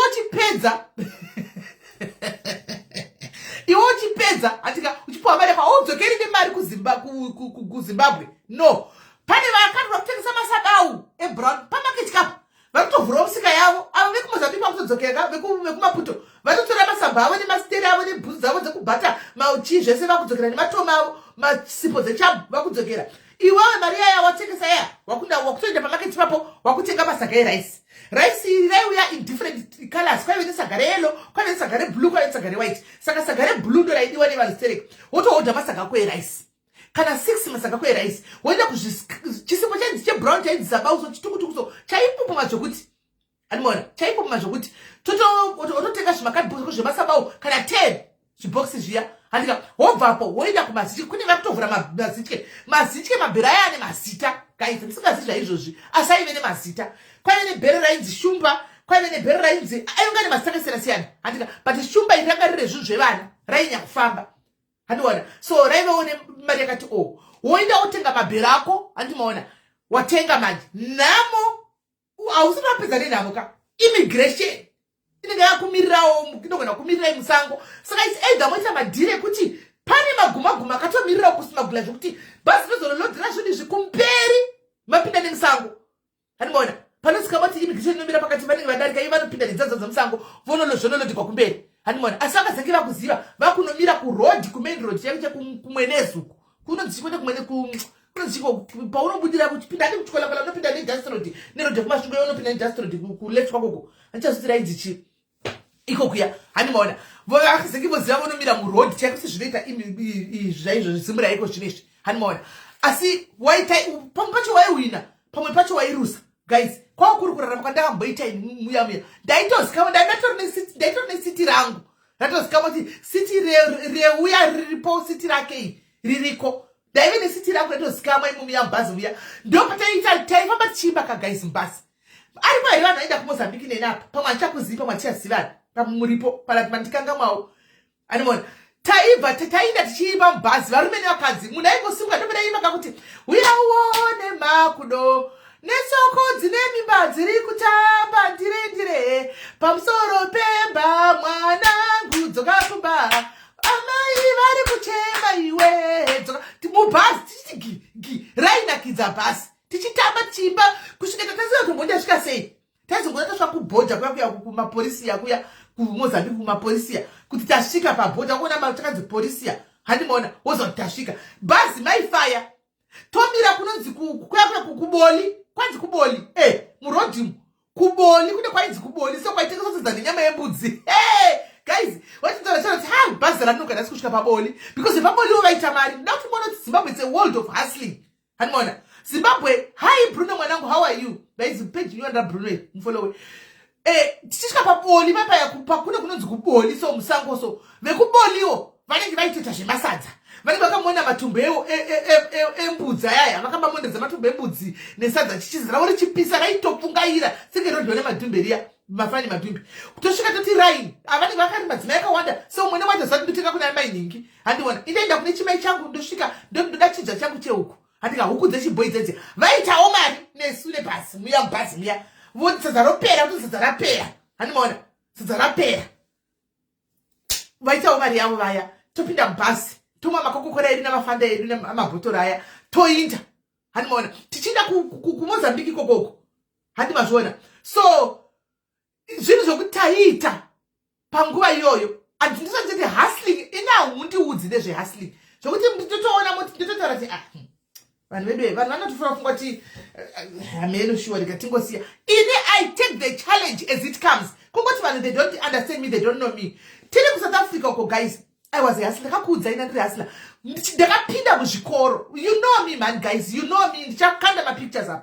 Handika kuti zvimwe zvinhu ndina zvatori market ndisina basa zvina ndingo believe nguramba ndingo you know muzvikoro zveSouth Africa vari muRustenburg you know me. Ndiri mai vane nematuck shop muRustenburg. Ndakapinda ndakaita first mai yokunobhidha kumatenda. Kuchizi kuri kudiwa vanhu mai mamai ematuck shop anorana muzvikoro zvezvia. Ndakanobhidha guys. Ndikanyorwa proposal nemurume wangu chirungu kano handi vakaifundi heredzi. Akanditi ndikati ndaona advert. Akati ndikati ndaona pachikoro. Ndoko churu kwazi ndakava nava kukulovhika kwazi ndava nava kukulovhika. Ndoshanda kapa tuck shop. Ndandora nakatuck shop. Saka vakati mwana wangu nzvimbo ere. Handimaona. So ndichisvika pachikoro ndichikudza kuti tuck shop iyo senge tuck shop yekukulovhika yaitadzikwa nevanhu because yainzi ready 12,000 pa primary school per month. saka vanhu vaibhadhara rendi mwedzi wokutanga mwedzi wechi2 otadza kubhadhara. Ndakaenda pachikoro ndakaita 4 years ndichibhadhara zvoti ndisina problem na principal aindifarira because aitogona kuuya achimongoziva zvemaprincipal ndadodla chikafu mahara because taibikira chikoro. 1 papane advantage kuti chikoro ichi changa chiri primary school yekuti vana mabereki vanosiya vana makuseni anogona kuzomutora na 6 manera ari kubasa, hakuna child maenda kumba, saka mwana anogona kusikwa na 200 rands. Ida ikosha 200 rands yaperera kupi ndombona vasikana kanichandira mucomment section umu yaperera kutakshop. Hanimona ice cream yechini ndikatenga kubva kuchaina ndakaihodha ikauya sauti saver ya ndichinotenga primrose inonzi kuchipinda mujobeki vakapesera kuti deliverira pachikoro ice cream vakuti vachiisa kurutsu vondisarangura vapo ndapinda guys ndokudza kuti unoboora pese. Hanimona unoboora pese pakatanga kundiziva pasocial media ndichichinyigwa ndititelicious kana muchiri kurangara mazuva achinzi meliwa muriwo anorima muriwo. Guys zvamunoona ndandokudza kuti ndine ruoko rwacho. Inini ndoda kuita I'm going to be a farmer even at what age I'm going to be a farmer. Muriwo wandinawo pana panda kutaridzai mazuva apfuura achitiona muriwo asi vanhu vemuuk vazhinji vanoti mayadhipa baba vanochema kuti muriwo hauiti. Makauona muriwo wandandinawo apa? Makauona muriwo ndandakaita ndikaita muriwo nchinza delicious muriwo meliwo ndichirima muriwo ndakarima muriwo waisvika uko because kwandaigara kwava kuri kwamambo. Handimaona saka kumba kwamambo uko andika siyanai nevanhu nemaviews vanoda kubatsirika vashoma vari paiva vachabatsirika zvevemakuhwa vachaita kuti makuhwa ndo mentality yemazimbabwe panotaurwa business they run away but kana zvaoma they want to come and ask for help here. That's the mentality yavanayo. Handiona chinhu chinovabatsira paupenyu they don't want to listen. Pari kudai tiri kutaura makuhwa tiri kutukana nevanhu pano dei vakazara. So is there loss right now when helping people? We are going to verify. We will start from here. Chataka kutora pano. Kana uri munhu wemasitisheni batsirwa kumasiti emakuhwa ndoko chanobatsirwa. Ani mazvona. Ndikarima muriwo ndichiisa kunana spa muriwo. Ndichiisa kunana spa. As I remember the garden. Ndichiisa kunana spa muriwo. Ndichiisa kunana spa muriwo kuti naindiona guys. Ndikatenga kosa. Ndikatenga kamota kakosa South Africa. Nemuriwo ma green veg green aya viscose. Ndikakudza kuti chief kwairi kwanye kwa chief chief le room akandiona akaona aita akafura ure one muriwo kuita green padzimba pamba rizimunda akandimuzama yadhe kumani cheku South Africa unenge uri zimunda rose. Hanimona akati ndiyana ari kumasvikazi ndomwe mukadzi wechidiki akati kani akauya chief ndine mapictures angu ini ari kumba kwa chief Kurasenberg ndiripo ini ndakabata mabhandira angu emuriwo ndakamira naye achida kundipa plus chief Kurasenberg achida kundipa plus chief kuti ndimi vanhu vatinoda anditi mashona. So akuna munhu anozo musavhunduke hustle guys. Dirty jobs iwayo vamwe vedu tozoti hamudi dirty jobs, you are too smart for dirty jobs. Isusu manje tinoita yes ina handivhunduki even ndakariska guys munoziva inini ndichiya kunoko ndakasekwa zvikanzi yakairi fake life. Handizi kuti yakairi fake life inozonzi fake ndepapi pacho paizonzi fake handizoziva hangu ivo ndio vanoziva. Handimaona thank you Lara tichasvika kumabhawa iko vasingatondiziva zive. Handiona imi munoziva at least you were there. Handimaona kumuriwo ndabvako ndikapinda mumabhawa ndikataka kuita mabhawa ndichirenda mabhawa avanhu kuRustenburg maindiziva ndichitanga live ndiri kubhawa guys mozviziva ivi usiku vanhu vachigwa ndiri pakati kudai ndichigwisa nevarume vachigwa mubhawa zvitakwa zvadhakwa ndine bhawa ndichirana bhawa ndichinda kunovata na 4 o'clock makuseni every day kubhawa ndomuka na 7 ndichinda kunohodha kumetro ndandine kadi rediscount randaipiwa ndichihodha doro ndodriver ndoga 3 trips dzangu because ndandine open track 3 trips dzangu ndasinga hai ndichinodhiliva ndichidzoka ndichidaro antimaona maizviona ndoda kusaka kungokurudzira umwe munhu ari muSouth Africa nhasi ari kutya kudzokera kumba andika the saloon was before bhawa ndakaita saloon handigoni kuruka musoro but ndakaita saloon ikatenderera paFacebook apa ichinzi vakauraya mai kurombesa Facebook mazuva emavhira kureva kwakaura vanotora mhene kuma old accounts aya vakanotora saloon yangu yeyo hanozati kuSouth Africa nongosamapo ndaitotsvaga ndaitora vasikana ibva kuZimbabwe ndotivacrossa border voya kutoenda musaloon ndisingagoni kuruka musoro ranga riri haso ndotosvika ndirimo ndichiona chichikuitika ndichiona zvinhu ndichitofaya guys. Ini ndini munhu 1 asingambobvira akamirira mari yababa vari kuzviwa vari mukitchen kana chinyepa ngavadairo kuti ndiri kunyepa andina kumbobvira ndakamirira mari yababa kuti hanzi nokuti vazodai so saka kana vasipo andirana nenzara vaitoti vakabuda vakaenda pavanodzoka vanoona life yangu yatosimuka yapa nechimwe chinano papa ndokudza kuti the only revenge anokwanisa kupa murume isuccess ava vari papa baba chakara mbogara pasaideri apa ndimbotaura nyaya yehistory yedu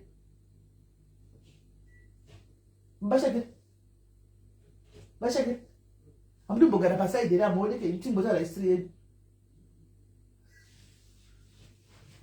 animaona vaitoti vachifunga kuti vabuda vaita kunogalavhanda kumunandi vaidzoka wona ndakati zitv zinete ziti me kumadziro ivo vachifunga kuti tichagwa munoziva kuti varume guys varume munoziva kuti varume vanokufara kana chikona kuchitambura so kana akaita musikanzwa ukakwangwaya moyo wakaonwa kuti nyeveri kuti zvangu zvakabhadhara but akakuwana uri pane chimwe chinano so hafari vaiti vachidzoka kumba vari vakana 3 days asipoka vaiwana kune zimwe zitv konzi stv ichi titaura kuti zvatakaita izvi mumba mune mufaro tiri kutodla isi takatoodha nandos tiri mumba nevana tiri kutodla tiri kutofaya musikana wangu basa ndiri kutobhadhara aripo hani muri kuona kusvika vazo zvandinokuudzai kuti sometimes varume ava anditika vanoto attracted kune mukadzi anoshanda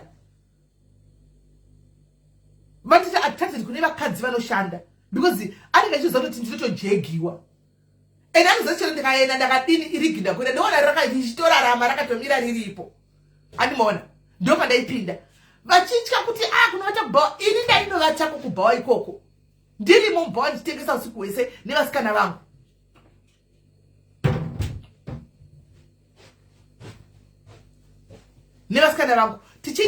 tichiita haso ichitofamba saizvozvo aiwa inspirational life ka saka ivanhu zati inini ndiri influencer. He knows that. Don't worry about him. He knows that. So he doesn't have a problem with that. He knows that I'm an influencer. Musakangani animona votoona zvichifaya vachifunga kuti saka ukaita chimwe chinhu animona ukaita chimwe chinhu chako chekuti unozviita chinhu chakudai so viva vakadzi vanoshanda unovanowana wakaenda kumberi ukuita mukadzi woti unopinda kudai zoti uri hasla uda uchinda pagaraji kuti ndikuda mota iyo iri kuita mari. I want that car issue.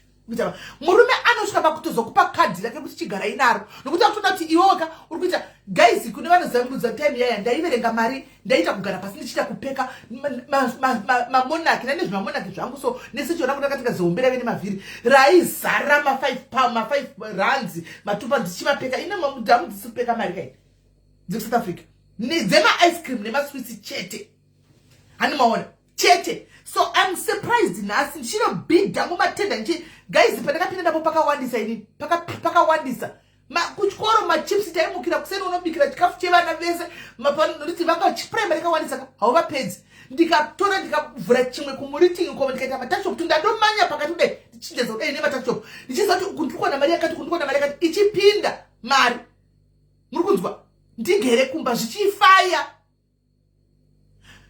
pandakati ndakuya kuno kuUK kunoko guys life yangu was okay makambozvionera pane pandakabhuya day one chiti ndikupemawo pasocial media kusvika ndiuye kuno makambondionawo but pakatinga kuuya vanhu kuyo kuUK pakabuya vanhu vakawanda kune madhokta chete ekuzimbabwe akauya muUK pakaita mukana wokuti vanhu vari kupinda muUK neany means necessary dzanga dziripo animona. So inini ndaigaya manje kuti right Shakira uyu ave kuinda kumakore kuti akuinda kuinvest manje apa animona university dzeaita manje muno South Africa tave papoint yekuti munhu akapedza mainvestigation sachona ari kuita madrugs ari kungombeya chikutamba mapiano saka anozodini hakuna mubereki asingati kuti mwana akaende kunze kwenyika guys ngataura nechokwadi aite upenyu huri nani pane wako wakararama kutaura chokwadi pamberi paMwari. When I saw this open people remember kuti pazvakatika kutanga zvona COS singazviwisisi guys pano padiaries pane vanhu vakawanda vatakauyisa kunoko tichitoti kune vari kuda kuenda vakaita zvema Red Cross zvazviya hanzi pane vakaita zvema Red Cross here vari kurudiwa vanhu ndisati ndaziva kuti chii chaitika. I did not know ndaitofunga kuti handeno zvavari kuenda kunoita handimona but ndazonetsa kuexplain kwa pandakazouya chishanya paya handimona ndagarirwa netimu rangu rere vana sisi wini apa handikana namukoma Gordon vakuti sisimeli mimi nana Mati kuLondon uko sisimeli mimi vana so South Africa zvama kungogara kuchingoti it's going down you madii kudai ndo pakapinda fungwa idzodzo ndikati saka ndogona kutouya saka manje zvikazi tikuona kamuchipa vamwe ka tavharirwa bhaoko kuenda. What do you mean Larissa? Mtona chipamwe bamudiri chikuti ndasingambozivi izvi zviro zviri kumbonyadzofamba sene kuti kwai uyai vari kuda kwai kuri kudiwa vanhu ere ndai ina ndozviziva ndakana zvere ndikurozi izvi handika ndo pakapinda kwamba kutokati izvo zvezvasi nyaya munogona kutotra kunoko ndikati ndozviza zvotangira pai zvikanzi don't watotsvaka tuta zvakangoitwa chimbi guys ndandisina pfungwa dzacho but ndakavhurwa pfungwa nemamwe madzimai pandakashanya ndauya kunoko pai zvikanzi chitirai vana kamogona kuzosiya vana imi modzokera zvinoita vamwe ndikaona iri pfungwa ikana kuti asi ichokwadika saka shuwa shakiro chakapedza anozodinda pamakore kwakuenda ndo makore cut off. I took that bold decision, bold move guys kutaura chokwadi.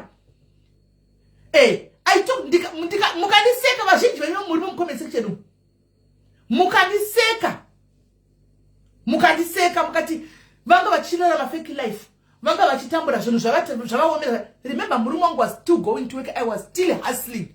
I left ndakasiya zororo yega pachayo vadutora pano ndakagara pano kudai so andika varipo vachiteerera zororo yaindipa mari shinu pamwedzi pega ndakasiya ndikati kana muchida kunene nemukunene ndiriko lucky ivo vangagara kutolonchawo product kuno kuna UK handimaona ndikati I'm just taking this on ndongoona ndakungoitira vana ndichigwadziwa kuti saka hakusi kudzosera life yangu guys ndikanamata nezvazvo ndikati apa Shakira ndikamudeidze zvari kuna Kelly vabvunze kuti atina kuita meeting here ndikagarisa vana ava pasi ngati vanangu vana muzati excitement yekuti toda kuenda ku UK havakuzivi handika ndichiona kuti ku UK kwakasiyana nekuno ku vanangu ndakagara 6 months ndandiriko kana dzimba chedzi dzakasiyana muri kutosiya mabedroom zvikanzi hazvina basa izvo ndikurakara Kelly achiti mama I don't care even if I'm going to sleep in the passage ndikelu yaidaro handimaona vana ndikamboita kafiye kekurwa nehana so guys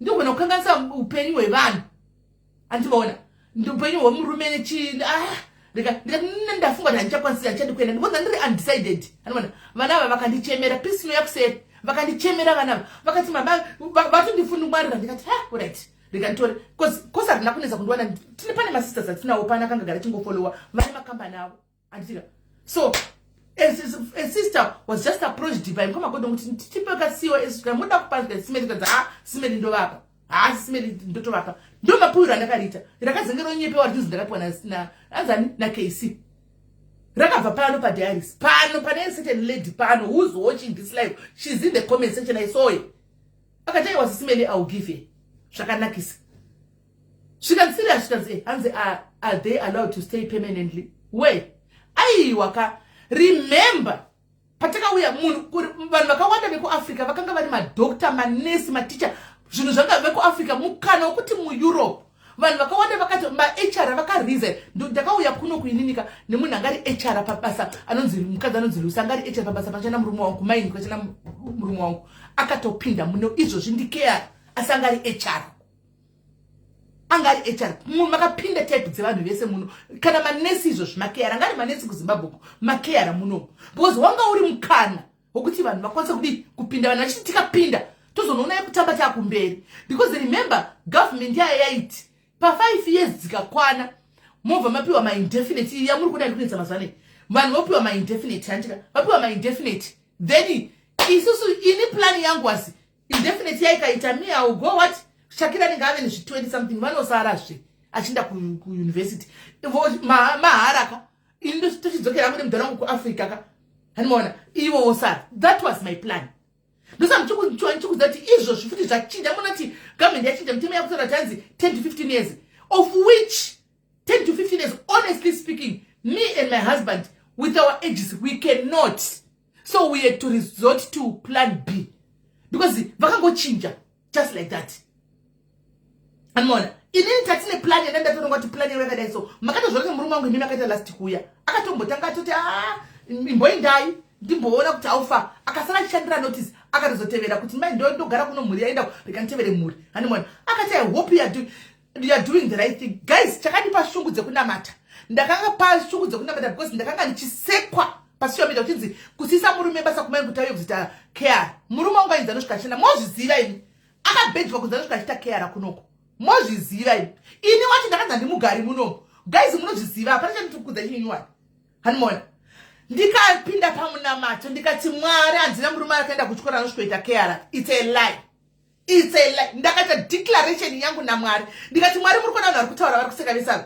Ndoda kuti muvanyaradze. NdiDaniel mugomba reshumba. Pakanyaradzwa miromo yeshumba paya. Vachiti tikumukana mugomba reshumba anodyiwa. Handina murume ari kuenda kunoita keara. Hazviiti. Ini ndichaita keara. Iye haasi kuzoita keara. Guess what guys? Ini ndauya murume wangu ndimungwarisa atona kuti mukadzi atoshinga aenda akasara kataka kupinda painternet. Panana Indeed papapapapapadi. Mabasa avo haashaikwi anenge aripo achiapply akapindirwa nemakambani several ari kuAfrica. Akapindirwa neseveral companies. When are you ready for an interview? Akati ndiri kuSA. We can do virtual interviews. Akaita haana kundiudza. Aigosvita nehanzvadzi yangu. Akati tsano ndakuita ma-interview. Akawana basa ari kuAfrica kuno kuPeterborough. Guys, ndoda kuti muone zvinoita Mwari. Kuno kwatina painternet apa. Mabasa ebuda kwasiyana. Akatoti ndoda ine iko koko. Akariwanira kusaidi kuno kuPeterborough. Zoti ekwanza pinda munobva tonzi kana kuKent kana kulanda. Koza kakaita ma-interview kuna na Kent kwese kuna na London. Kuna na kwasiyana kwanzi Wales. Ngakaita kwese kokoko. Hanimona. Mwari vakuda zvavo vanodaira. Achisvika kuno makamona achisvika pachimugamuchira pachipinda pana pachiya tikati akati saka inini ndakutotaka kutotsvaga basa rokera hana kundiudza akatopiwa COS sponsorship yabasa rake ari ikoko re5 years hanimona tagozive akatopiwa nema-benefits pa-COS papapapati mapackages aripo kwesi tagozive akauya akataurisa majokes nesifana pati saka ndinofunga kunoti makeo machari kupi ndinde kunondingira ndikati hawangu ini Mwari ndakanamata ina zviti pinda painternet wangu ngazviti mari remember semukadzi akati ngwari I had savings, I had money, we had money.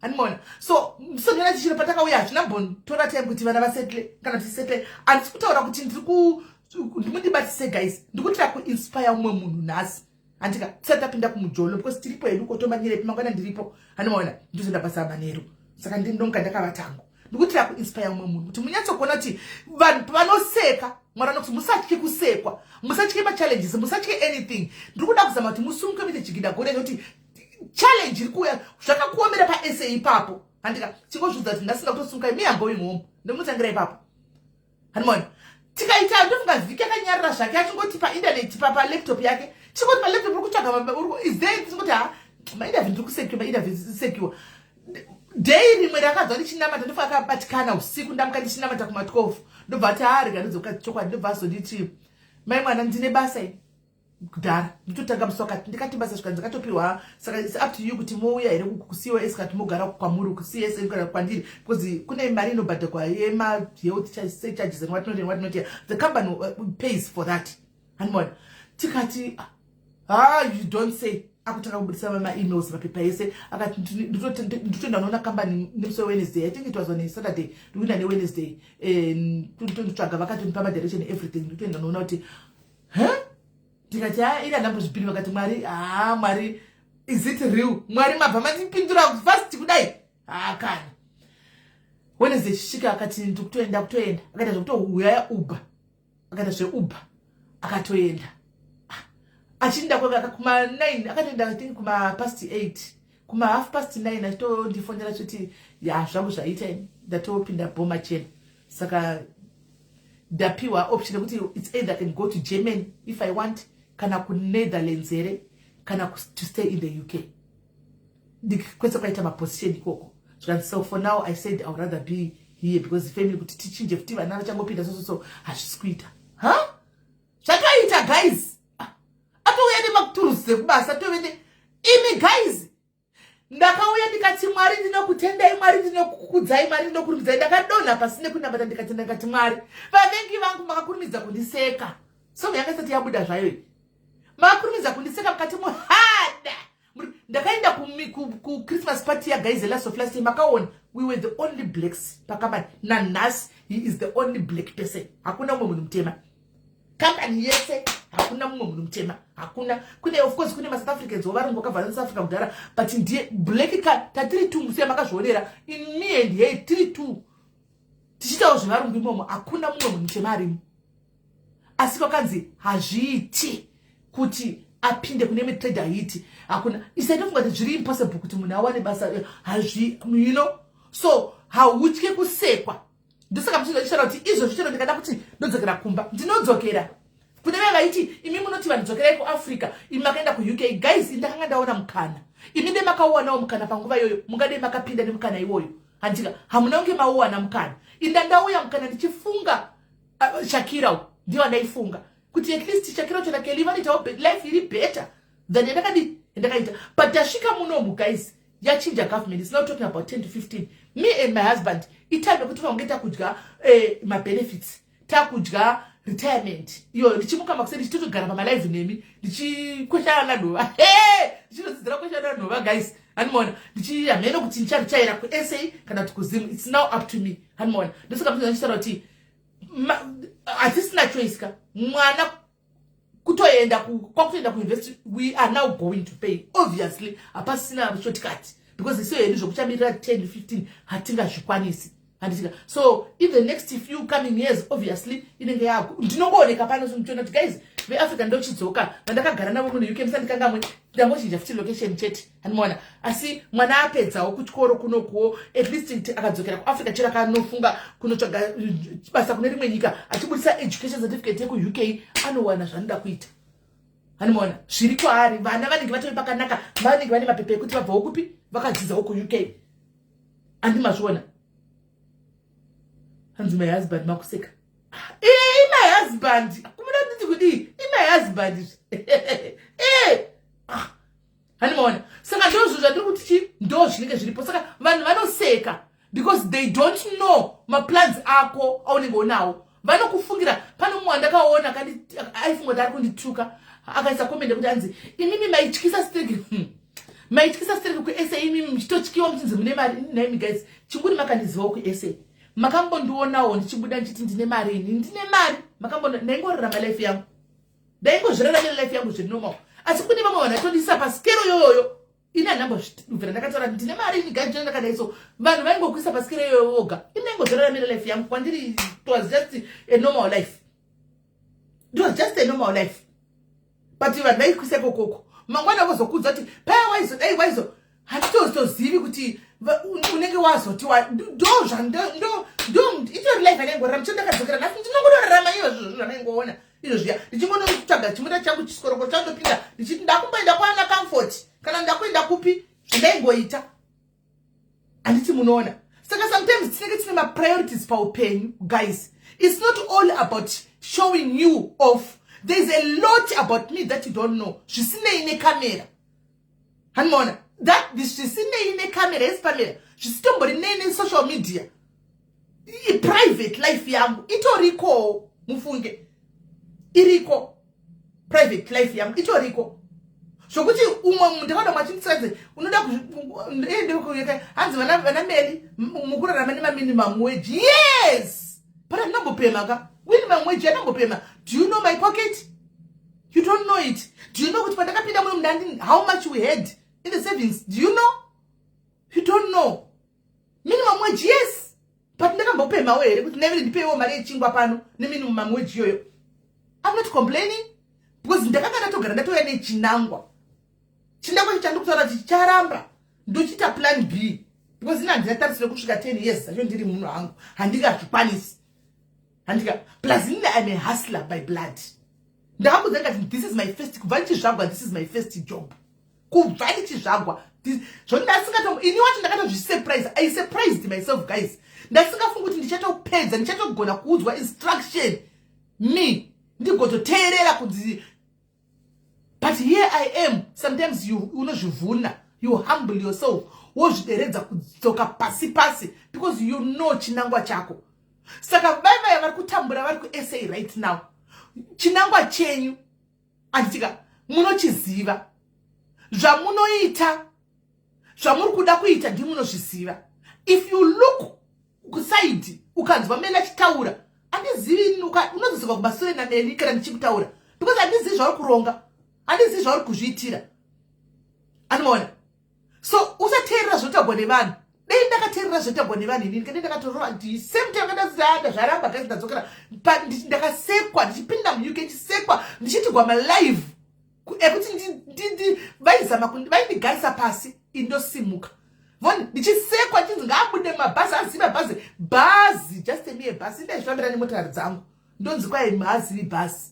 Guys, come on, zvazvisina sense. Hanimona kuchisekwa munhu aichena seni kuSA, inini ndaichena ndisingadzokorodzi hembe, ndasingadzokorodzi hembe kuSA. Bhutsu ndaive handisi kune vakanditera vhaudhara thank you nemasters vaizati ndaive necloset yebhutsu yekuti ndane bhutsu asvika kuma more than 100 pairs of shoes. But nandakudzwa kunzi kufamba nemaziscarfa akazviputira nemascarf muno munotonhora. I'm adapting to the weather, I'm not used to the weather, so ndakapinda muno ndikapiwa mascarf nemamwe madhari zangu as presidents kuti welcome to Chando mascarf aya ndakamatukirwa, you know guys, and I went into depression. Yenda ndisingazivi kuti kune depression, ndichirwiswa nemamai makuru, machembere mamai makuru, simply because ndakaramba kucontroliwa. I refuse kucontroliwa. Ndakaramba ndine timu ini panapa ndine page rangu, ndine timu rangu riri panapa, ivo vana pastor Mapamula timu hope, vana mai hope kune global so whatever that I want to ask, I will just go there and ask vanondilead vanondigaida. I would ask guidance kuma diaries angu kwete kuti ndinoudzwa nemwe munhu kuma street ndichipiwa mutemo kunzi muri kutaura mabhazi you know buzz. What happened? I came here ndandine mari yangu kudhara ndikafamba zvangu netsoka simari nayo ndichiudza kuti manje ndichatenga mota yangu but ndichiri kumbojaira ndimboona system plus road dzakaita sei because haungotangi munyika mevanhu vasingazivika unobondera. Then I went and bought a car. Ndongodriva sikorokoro yangu vanhu vainditi uri kukwirirai bhazi nanhasi asati vaona chidriva motikari havana mota vanokwira train nebhazi asi vaiti anokwirira chii mabhazi uchi unorizivirepi bhazi uri kupfira vanhu mumabhazi muchitaura muchifira mumabhazi. Imagine that digression from an old people saying that kutasira pasi because they don't know your story, they don't know your aim, they don't know what you are doing, they don't know zvanandaka plana. Thank you babakazi, they did not know the plans that God has for me because you know Jeremiah wataura for I know the plans that I have for you, plans not to harm you but to prosper you. They didn't know that. Ndakasekwa. But here I am. Ndakutotaura zvimwe hazvikune zvo kuti atitauri chiburisa because inini kwandiri ndechizofila kuti ndo pane private life pane social life but when I want to encourage people, when I want to inspire somebody else ndinotaura andika kana paine need yekuburitsa sure ndo inspire nakwanda right now even kuma COS kuti guys mukana ndiwoyo minimum ari kutaurwa iwayo kunzi minimum wage. I truly attest guys, ndaona vana ma COS akawanda dzimba dzamira pa Africa ne minimum wage yoyo dzimba dzamira pa Africa pa vana vadiki vari kuvaka, vamwe vakatenga makombi, vamwe ne minimum wage yoyo yakanzi murarama nema minimum. Money is not about how much you're getting paid but how you use your money. Thank you Sisipati. Mari yako unoishandisa sei? How do you plan your things?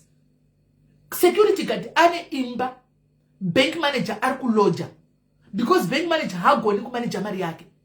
Kune vanhu vari kuita mapeace job vakavaka dzimba. Madhumbe diaries fani Madhumbe mukadzi wayo aishanda makitchen ane musha wake. Kune right now whole nesi asina kana musha and that's a fact. So mari haise kuti minimum wage kana twazwana mari dzakadai, so it's how you plan your finances.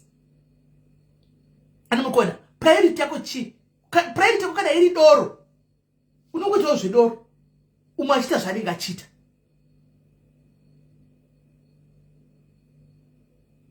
Murona ndakamboenda kupolisi kuno, ndakazvindira kupolisi kuno wakafonebwa nepolisi ndiripo because it was too much. Andi mazvona saka guys vari kuSA musatye, muri kuta vazhinji venyu zvinhu hazvina kumira zvakanaka. SA yaoma, zvinhu zvaoma kuSA. Consider going back home. Consider going back home and start doing something. Ndogara chitaura nyaya ya Bruno pano. Bruno pano. Akanga ari pano akauya akashiya nyaya yake pano tize Bruno pano anga ari follower yedu pano ari ku South Africa. Mozati Bruno akasimuka tichiona guys manje apa tichiona Bruno tichiona manje apa. Akadzokera ku Zimbabwe uko. Achibata masicheni ndimaketerewo mudamari uyu Bruno wa controversy. Iko zvina how many shops does he own ku Zimbabwe? South Africa katambisa chance ariko. Sometimes South Africa is not for everyone, guys. Kune vari kubudirira variko. Kune vari kutotadza variko. Kune vakabva South Africa. Ndilati kune family nonzi Mugove family. Vakavaka musha wavo pasi pegomo vaya. Vakanga vari South Africa for years. Vakavaka musha wavo. Look at how vari kurarama kaupenyu vari paka imba yavo yakanaka. Vari kutoita kutambisa zvokuvaka nasida kuvaka apa. Toda kuzodai vari kuMuzimbabwe but vakanga vari kuSA for years. Kune vanhu vakabva kuUK kuno hobu. Right now vandoziva inini vakatsvaga masabhuku deals. Vanhu ide kuYouTube komunoona. Vakawanda vari kudiaspora Australia, Canada, vane misha inoyera. Vakaita mari kana vakamisha yavo koko kumasabhuku deals. And then you say vamwe vacho kutodzokera kumba kunotonoti handichadi zveUK ndinoda kumboenjoya zuva. Ndiri pastendi pangu ndichimuka makuseni chikuya dovi rangu nemeshini yangu ndichiona zvipfuyo zvangu ndiripo. And then isusu torambira muSouth Africa. What is there in SA? Mune chatiri kuti toramba takagarira muSA. Musachi challenge vana baba. Musachi challenge madzimai. Sometimes mari yenyu itori kuZimbabwe. Unoenda kuZimbabwe kanoputika kazvibvunza kuti saka makore sendaite. What was I doing in SA? Kugarira acha nePoloni. Kugarira huku dzakachipa. Kana wakuona kuti wakutadza kubhadhara rent muSA. Mwana asasaende kuchikoro. Zvikoro zvekuSA zvakachipa senge mapublic aya. Hanimaona. Ukaona wakutadza. Antimaona. Ukaona wakutadza kuti wakutadza kubhadhara mwana chikoro. Sometimes go problem ndiyo samtoko yekuti uri kuti zvinoda mari. Mari, how much is money? How much is it that you need? Kukuti izvozvi $1,000 auyendi kuti shoma. Asi kuna akasimuka nehuku 20 ndaitoona paYouTube neso because ndita matichi zangu kuYouTube stereki because I am into farming. Izvozvi nditori farmer mpano wavakatarisa kudai ndiri muri. Saka nechimbonawo zvinoitwa nevamwe. Pane ndakaona achiti ndakatanga nehuku dzangu 20. Iko zvino chirugwi chake ndakati wow. Yesterday night ndiri kubasa. 20 huku. Dzekuti right now let me give you a tip. Right now iwe une madhende aunononga kuSouth Africa hembe dzedzi. Ukatora hembe dzedzi ukaenda kunochinjisa kumareserva nehuku, unoswirawo nehuku 20 payati pako. Ndikunyepera here guys. I'm just giving you an idea.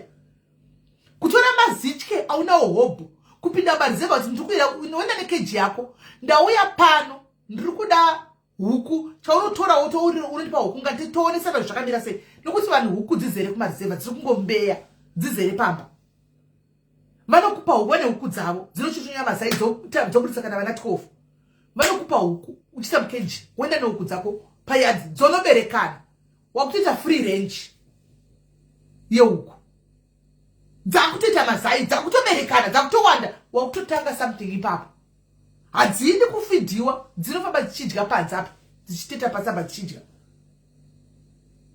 Saka ndizozivi kuti mari yamunenge muchitazomirira kuti tiwane mari imari ipi.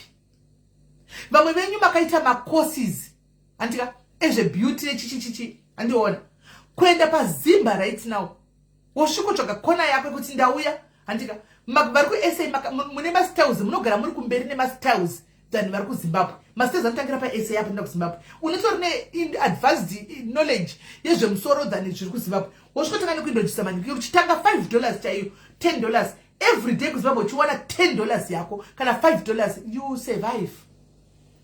You start something. Vanati masivanda vai vatitaive navo pasocial media panapa vakazvora kuti social media hapana vari kuzoita neproblem yavo neproject dzavo dzehuku vari kutoita zviri kutongoenderera mberi. Hatichavaoni pasocial media vangoya kuzongotamba vachienda. Exactly mabhaketsi amunototayavina nokuZimbabwe nemochinjasa nehukuku mupiwa huku nemabhaketsi ayo. Muri kuSouth Africa kutenga intro dzandotora dzitenga intro dzakanaka muine kutochesa kuna mune mari dzinotenga mablankets ariko ma1 ply aya ma1 ply aya yamotenga kwa Musa moenda kuosvoti apa ndiri kuda huku dzangu 15 pablanket 1 vanokupa kweze kumusha kuva nazvo. You start from there. Tenga mablankets ako izvo so utenga mablankets ako 10 wenda nawo kuZimbabwe wosvikotaura kuti tembe pari kukohapa andika wosvikoti ndiri kuda chibage pablankets apa ndiri kuda amene kuti mabhaketi mangani uchipiwa chibage chechiya iwe uchitora usachitengese ipapo wotora chibage chako unorovera chirinda matura dust woisapo. Handi vanhu vanenge vachikohwa muna April, May, June, July wobudisa chibagi chakwira price wakuchita kutengesa nebaggage mumarokesheni chatokwira price times 3 pakati November price times 4 nzungu chaidzo uchichinjanisa zvinhu zvamuri kutakura zviya zvichizara pamakombi muchiendesa kumusha ngarive business hanzi blanket mbudzi thank you tambudzai ukanema chirako 10 mbudzi dzoberekana vari kuita mari nebusiness rembudzi paZimbabwe apo vari kuita mari nebusiness rembudzi paZimbabwe muriwo green veg pane vanonzi vekuchurugu so vamene vanoita zvefarming vepachurugu apo murimo wekuchurugu dererera green veg rano kovho yavanorima dererera vanorima so unoona kuti vachisunga mabhandles vari kurarama vari kuita mari vakavaka nekurima kumusha kwedu mari iri muvhu guys mari is either kugold is either kukurima mari iri muvhu kungotya henyu anyway guys ngatitei tichibatsira mukadzi uyu aende kumba nevana handika ngatitei tichibatsira mukadzi uyu aende kumba nevana handiti guys kana ane 5 pounds ane chi ngatitei tichiandawo aiwa vainde varamba zvinoita kusitting room ane 5 pounds ane chiti chikandawo guys tibatsire uyu ane vana ane mwana vana vainde kutanga mapirisi hi Karen Hello, Tismeli maswera sei? Musha kanjani? Yeah, ndauya kuzotsanangura in terms of kumusha. Inini I think vanondiziva ndogara ndichingotsanangura situation yandiri kuona ndiri background panapa. So kuya kumusha kune masituations maviri. Tine munhu 1 ari kuda kugadzira nenguva yekuti agadzire kuya kumusha. Kozoita umwe asina kana maybe abatwa nemapurisa here adhipotwa kana kuti ane situation yekuti anodzoka kumusha asina pekutangira. So regai nditange kutaura uya asina pekutangira nditi kumusha kunogarika hama dzangu. Kana usina capital, there are a lot of things that you can do zvinogona kupa mari kuti utange kuwana capital. For example, kuprovide service kuno kumusha. Kuno kumusha ukaona kumayadhi, vanhu vanoita mabasa epamba, kungava kuwacha, kuaina, vanotobhadhara kuma $15 to $20 a day. Kune vanhu vanoita landscaping chaiyo, kugadzira mayadhi, handiti vanoti magarden boy. Kuno kuZimbabwe zvinhu zvine mari because vazhinji hatigoni kuemploya vanhu vavo full time. Tototi pavauya anouya ari part time. So you can imagine kuti ukaona paunoklina chero dzikaita dzimba 3 pamwedzi chaizvo ukanzi 20 pawiki imari handiti. Then also kuna vamwe vanhu vaya vanoti inhangu ndine shungu rekuda kushandira. You can start a business kubva ku$10 chaiyo pazuva. Ukaenda kurengi kwakombai kunotenga onion. Kwakombai rengi izvozvo dzakuti akusina shoma onion. But unogona kuwana dzichita kana $15, $15 for 10. Kana onion ikaita $15 wotenga zvimapackage zvako wopinda mutaundi pangava pama busy areas pamarings kana even papavement yepapick and pay pano vanotengesa wotoita $5 vanhu vanotenga nditi kuipa kwakaita nyika kana uri munhu ari business minded it's an opportunity for you because hakuna munhu anombopinda mashopu achitsvaga zvinhu kuno kuZimbabwe zvinhu zvizhinji tototenga panze. Ukaona vaya vanopinda mashopu itsedza kuti munhu anenge ane kadhi rake reanoda kuti aswipe nare.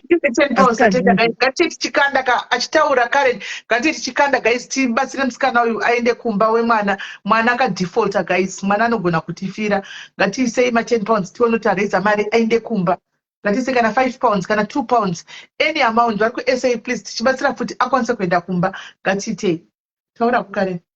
Yes. So you can buy and sell. Zvinhu zvekudya mazano mutaundi munhu wese zvakasiyana kuSouth Africa yekuti mamozi akazara.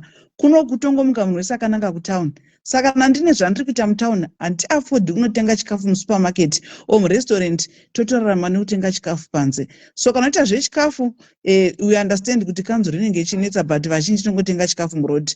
Angava ma-street snacks chaiwo maputi, machipsi, nzungu, mutetenegwa izvozvo $1 kanenge ari kapaketi katokotoko handiti imari yekuti ukawana $20 you can start that business.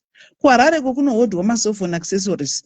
Ndikashayiwa cable kana anything chefoni ndinokopinda mustreet ndichinotenga handiti. Kana uri mumwe munhu kwakaita semining towns Mazowe, vanana Shurugwi, vanana Mutare hakuna kusina gold munyika munomu. Kunotengeswa kubva kuhembe chedzo makuru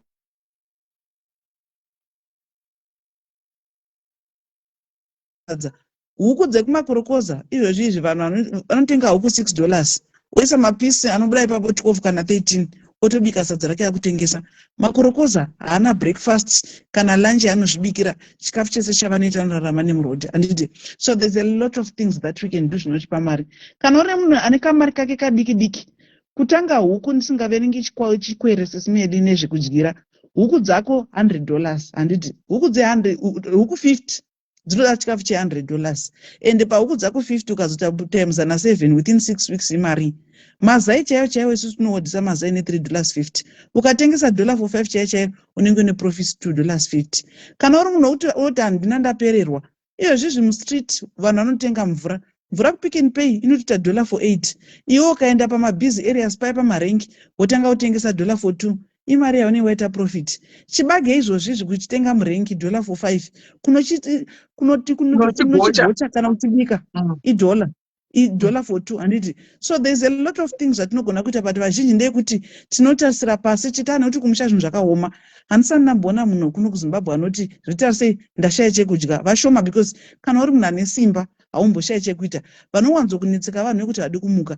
And chimwe chandoda kukurudzira ndechekuti kune vaya chiri kuSouth Africa, munhu wechikadzi, pane kuti mungomira pamarobhoti makamirira basa rekucleana, handiti? Rekuwacha mudzimba. It's high time that you also need to do mabasa anoitwa nevarume. Musi unonzi kunoitwa zvekupenda, iwe semunhukadzi ndanodzidzira.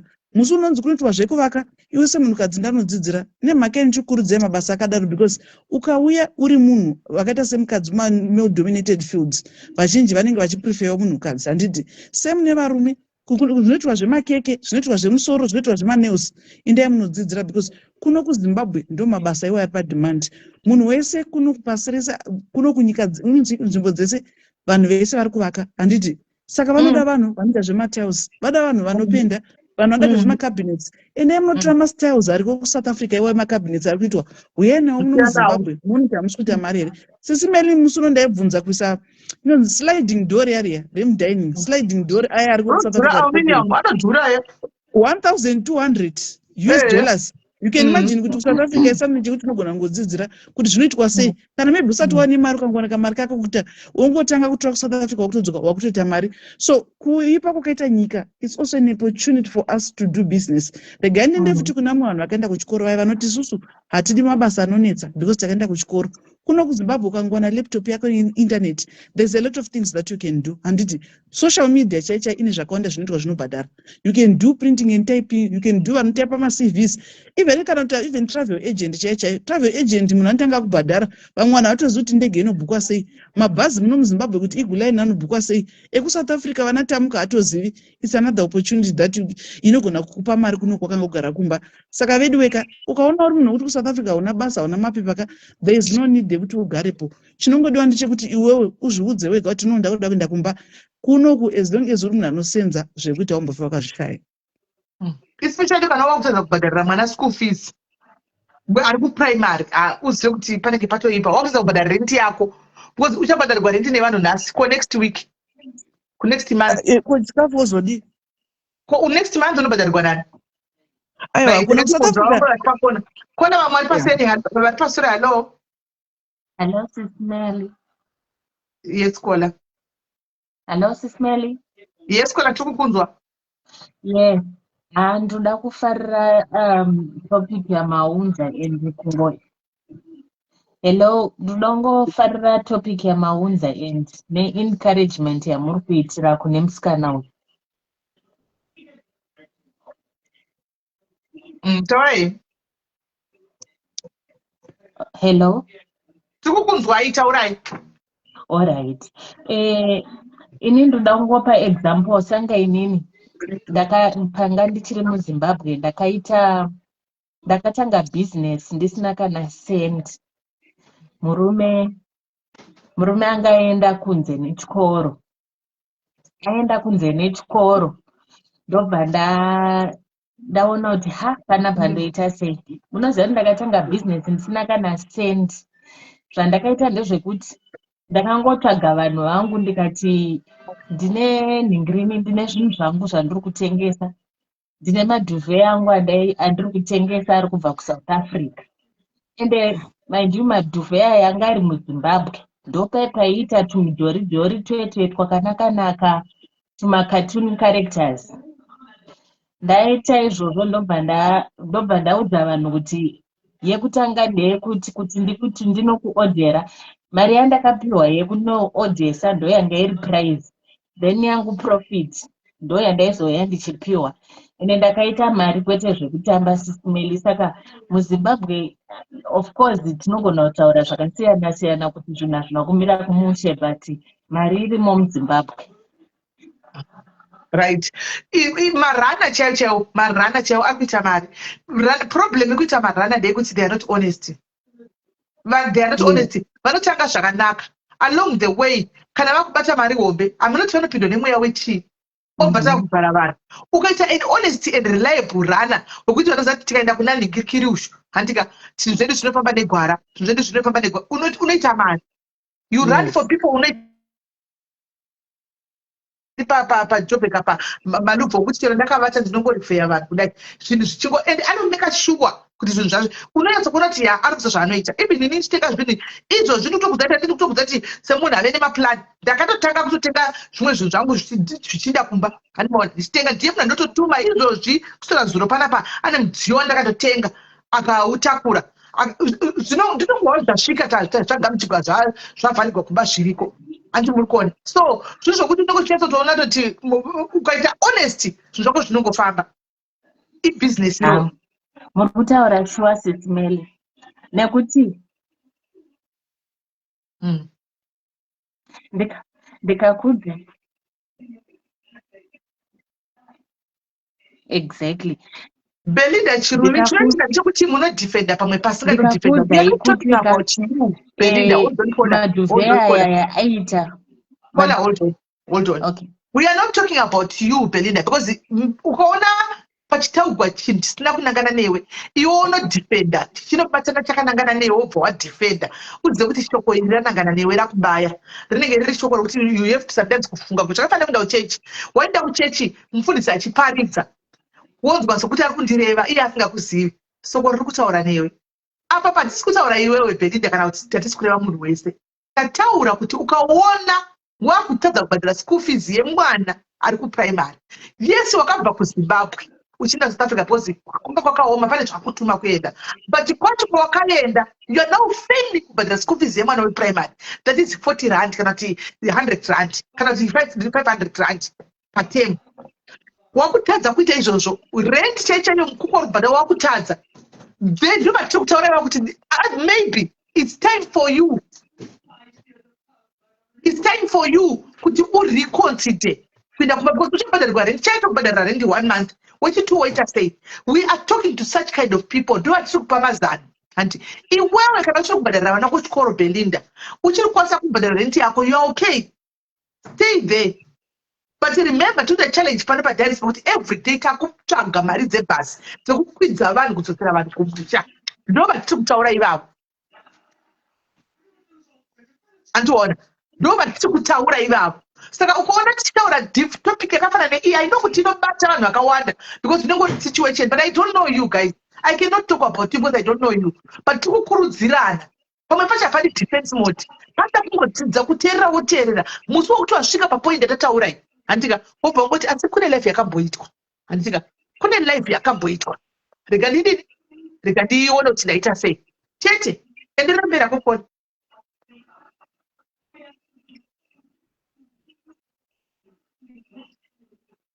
Foni yako haichinge iri kumasure chaiko.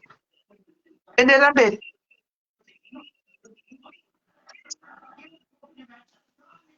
Saka muona kuti sisimelika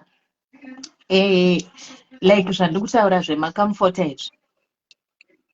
Okay, zvandaiita zvemakamfota izvi, pakampani pacho paiodheswa makamfota yanga iri yemachina. Makamfota ainzi $10, then kana hanzi $10, kana ukatenga 5 and above waidzikisirwa oita €8 US, sorry.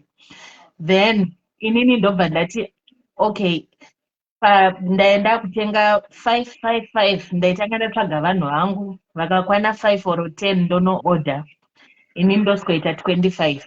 ini ndoorder nema $8, the rest yanga iri profit. Aiwa, vana vakaenda kuchikoro 1. Vanoenda kuchikoro vanhu vakavaka. That's a typical example yatinoona yamunoona yamakaona mese pasocial media. Handitika Fatima Dumba asi kurarama here? Aiwa, ari kurarama. Saka muZimbabwe haisi nhau yekuti handizvoni zvinhu zvakaoma, zvinhu zvawandirwa, ukangotsvaga chekuita chete.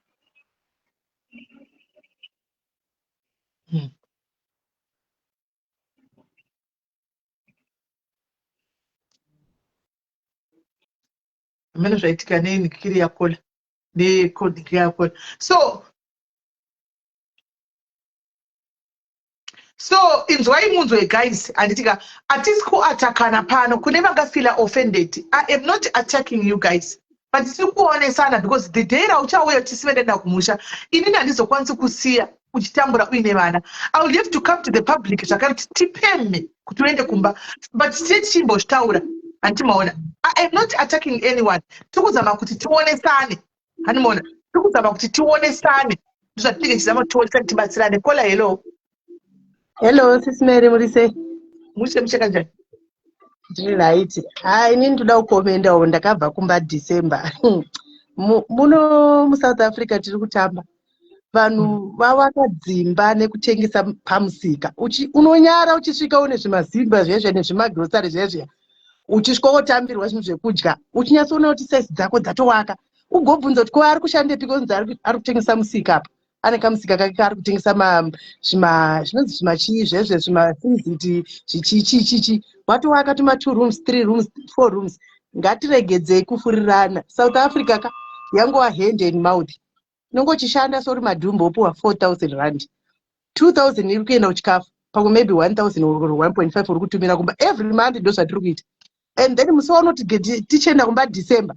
Vamwe vari kuenda kumberi mari haifa yakakwana. Hatingounganidze yatinayo tiende kumba. Because zvandakasvika December zviriko ndakanyara. Une zvimazimba so. Unonyara so uchitambirwa une zvimazimba zviya zvimapaketi zvihombe zviya zviya. Chimachichi uchida kushamisira waniko rutosvika vesize yako vatowaka dzimba. Muno hatombodi kufurirana. Esange chisendi tinoshanda mudzimba yangova hand and mouth. Chiro ukapuwa 5,000 chiro ukapuwa 6,000. Chikafu hafu ukatoda kuti upfeke zvinodhura hapana auendi kumba. So zvamuri kutotaura iplan hombe mari haifa yakakwana. Kana ukanzwa unganza 10,000 or 15,000 iyoyo enda kumba unoona pekutangira. Because kutaura chokwadi ka muchapedza kutiita tese muchitiitira muchitengera mabhazi matiketi.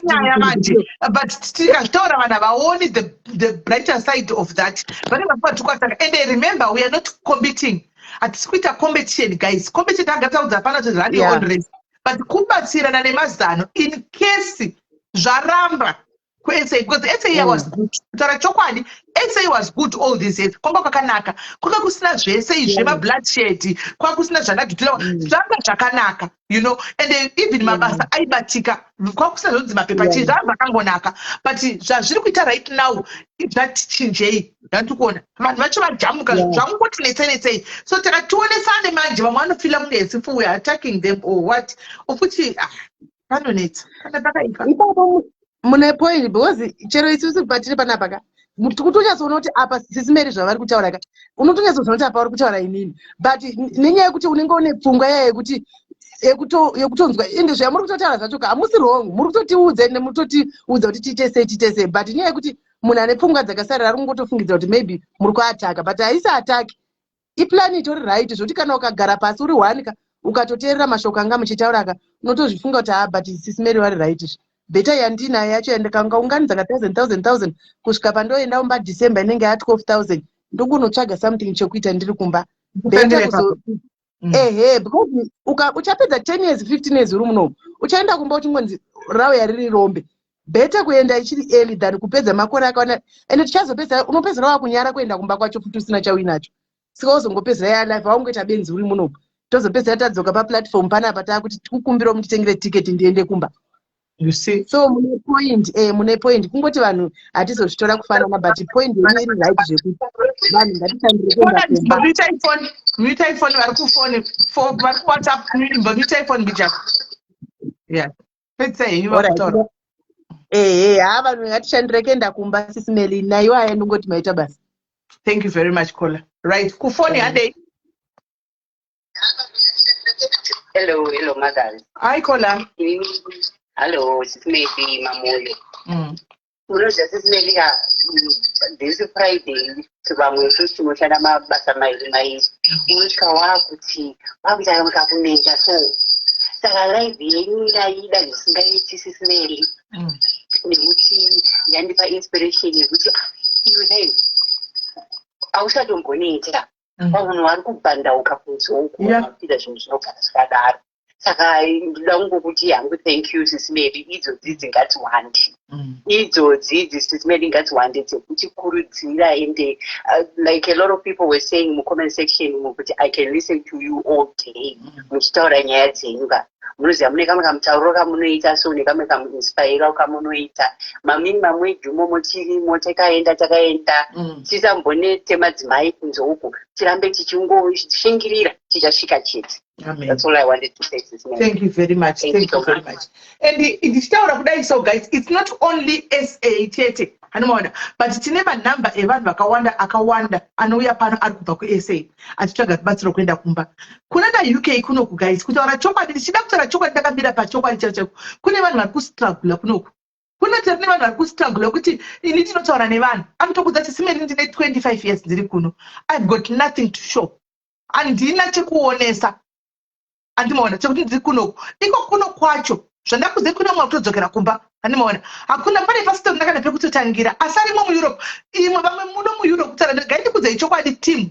Musazote nyika natudika tukudini. Kuno ku diaspora chicho kuna mwe kutoti angoripo kuno kutika akagara kuno odini. But zvakatoomawo. Iko kuno ku UK kwacho kuno ku UK. Kune dzimwe nyika ku diaspora. Zvakatooma asane vane makore vari muno. Zvinenge zvaka ime haisi nyore kuti unoita 10 years guys. Mukudzo uchisumudzana nevarwere. Aniti musana uyu nemahoist aya misana iyi inodambuka iyi. Hanimaona pane pokuti unosvika pakuneta. Hanimaona vamwe vatotedza kuenda kumba kwezenga ichiti kumba kwacho ndakaenda handitika ndosvika unogara papi but ane makore angasina kuita plan yekuti ndoda kutsvaga pangu. Saka zvingori kwese guys but sarudzo ndeyako asi hedu panapa ndikwasi kunyanya kutaura nezvevanhu vari kudiaspora because asati amboita munhu ari kudiaspora akauya pano ari kuUK akati ndipewo mari tiketi yekuti ndidzokere kumba. Handi vanhu vakawanda ndeve kuSA ndosaka ndichitaura nenyaya yeSA but hazvireve kuti kunoku hakuna vanhu vari kutambura kuno kuUK guys. Kuno kune anonzi mafood bags kuno kuna UK kuno kune anonzi mafood bags ekuti unoenda kuno kana usina chikafu unoenda kunopiwa chikafu.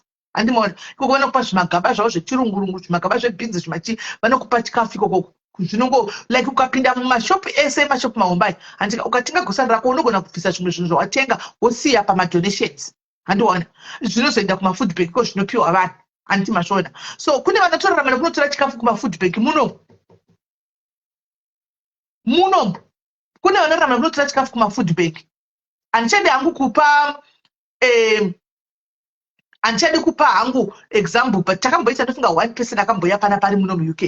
Ndofunga takaita 1 but vakazowana basa because vaitoshaya basa vari muno muUK for years. Muri kuzviziva ini vachinotora chikafu kufood bank munhu wedu wepano vakatozomboendegwa vakambozonopiwa chikafu. Muri kuzviziva apa ndikutaura sekuti ndikurangaridze zvaka zviyezva zviri kwese inoti muUK muno macho hamusime simbe kana ukafunga zvokuti chanhasi kuri kutonhora ndoda kufumba ndakavata ukangorega kuenda kubasa dhero rawarega kuenda kubasa ubhadharo. Saka you have to whether unotongoshanda utongoenda kubasa musadewo uchirwadza you have to go to work. Uchirwara kuda you have because mabills aya haanei nekuti hanzi mwedzi kana wapera council tax waiudza kuti ndakambogwara kaini saka ndakuzoshanda havanei nazvo vanongoda zvinhu zvavo zvakakwana. So hakuna time yekutamba. This is why muchidza ndichitaura kuti ipomo mukushanda imomo kwacho kazvive ndoshanda sedhongi chita something kuti ukanzwa kuti no man it's time for me to go and enjoy. Handika unoenda and enjoy that sunshine. Handika uri payadi pako pastand pako ndaimboriko ndakavaka ndozvandakakwanisa kuita izvozvo ndakwanisa kuvaka 3 rooms dzangu ndakauya pano ndopanda kugara. Handiona because vanhu vamuri kupa black tax kuAfrica vanhu vari kudiaspora vamuri kutumira every month uri kuvatumira mari every month iwe usina pako pekugara pekuti zvakubhadhira pano nhasi wagwara wakudzokera kumba same people wawaisacrifice lewo usingava kuchengeta uchiweza chikoro kuchiva chikafu vanokudza kuti tsvaka kwokugara. They will tell you kutsvaka kwokugara panapa pana nzvimbo yako, but forgetting kuti wakatadza kuvaka nenyaya yekuti every month vaitumira mafone calls kuti tikuda mari dzechikoro hatisina chikafu. You could not even buy a 2-roomed house because waitarisira ivo, waitengera ivo. Kana wakunzwa kurwara unochayamuna nokupepa, unochayamuna nokubatsira kusachipatara because vanenge vakuti they benefit nothing from you. Remember, vanhu vanoda uchibenefita, hama dzinoda dzichibenefita kubva kwauri. Saka musapakangamwe ipapo. Musapakangamwe ipapo kuti ini vari kudiasporawo handika muchita mablack taxi but find your own subbook deal. Vakamusha wako uchine mukana iwoyo pamaminimum ipapo iwo ma500 pounds anosara ma300 pounds. You can do it. You can build, be slowly bijana uripo uchitovaka. Pekuti wakati nhasi vanoshamisa kuti aiwa don't worry ndiri kunovhura pangu paripo wonotangira ipapo. Dzimwe vamwe vakabva kudhara kudiaspora dzimba dzikasati dzikaokupiwa nevafana venyu vakati mhuri dzavo varipo kuti uchazobva uchinomubvisa kuti ndadzoka chibva pano hazvibudi. Ndo zveyo watakaona kwachifu kuya uko weku-UK yokuda kunobvisa vanhu pamusha uya wegore riya wokuroora mukadzi muaishi. Antivazvoona. So ngatitaurei chokwadi chechi pamberi paMwari guys, everywhere kwatiri musavhundusigwe, musatye kusekwa, musatye kutaugwa. Eyes on the prize, eyes on the, let them talk because havazivi zvakuronga iwewe, iwe ndonoziva mapulani ako. Let them talk. Regai vaseke, iwewe focus. Unenge uchitosekwa neumwe munhu asina kana 1 room kana pekunogara kana pekutangira, ndo kazhinji kacho ndo vanenge vachikutuka ivavo, ndo vanenge vachikuseka ivavo. Nokuti life yavo iwe ingori revolved around doro. Life yavo revolved around munandi wepano panyika pasi. Saka do your things, plan your things, do your things. Itazvo zvako, let them laugh. Mukorona muchacha kusekwa here guys. Muchavhunika kusekwa. But what I'm just saying is ngatisimuke something guys. Ngatitewo tichibatsira musikana uya guys. Tapapi tichida kupinda muvheke. Andika takuda kupinda muvheke guys, tichibatsirawo musikana uya veduwe. Andika tichibatsirawo musikana uya. Anditi tichibatsirawo musikana uya. Ma 5 pounds machi.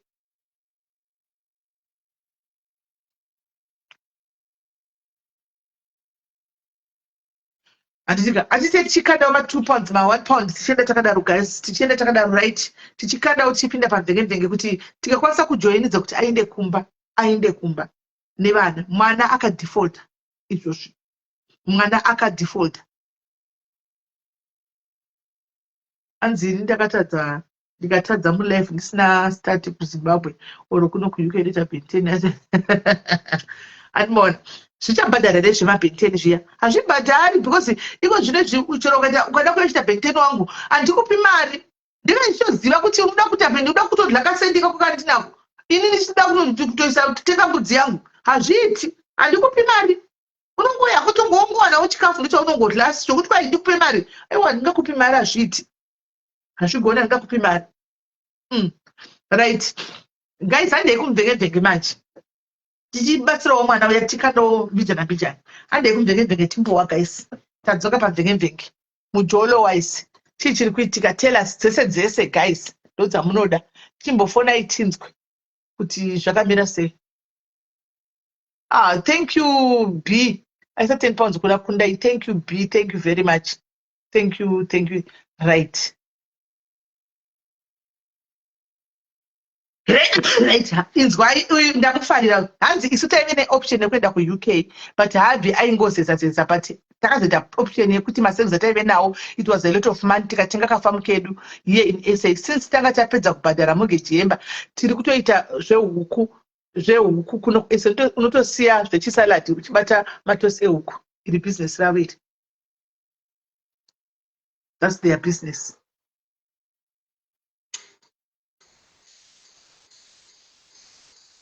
You can do this uripo kana paZimbabwe. Business ravo iri.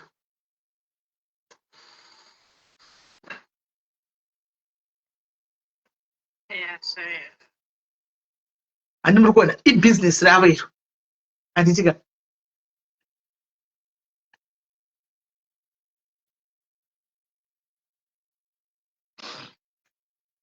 inspiration.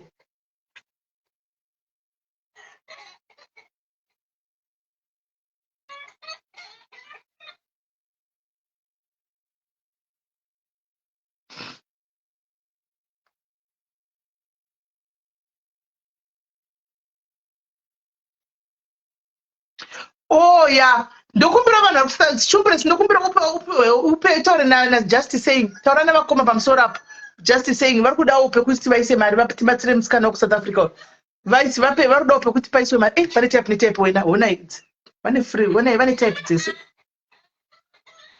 vapewo chumbress vape vakati just saying vapewo madetails vakuda kuita hikiri vane type netype handi mazviona. It's doable guys, zvinoita it's doable zvinoita. Budai muone Masai.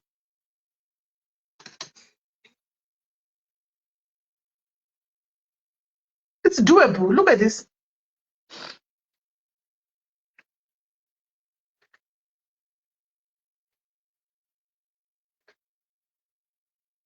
Ukunda kudzitanga but ndoda ndiri paground ndotla kubikwa. Ndotla kuti mazaya aya aringa unenge uchingozobikwa kunzi mazaya aputsika. Zvoda ndiri paground muridzi. Inspiration isho. Nako kukurudzirai chete.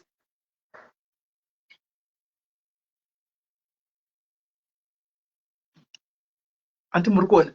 So zvongoda open mind chete. Anditika zvongoda open mind chete. And then you start from there. Thank you, Kola Asenda. Thank you.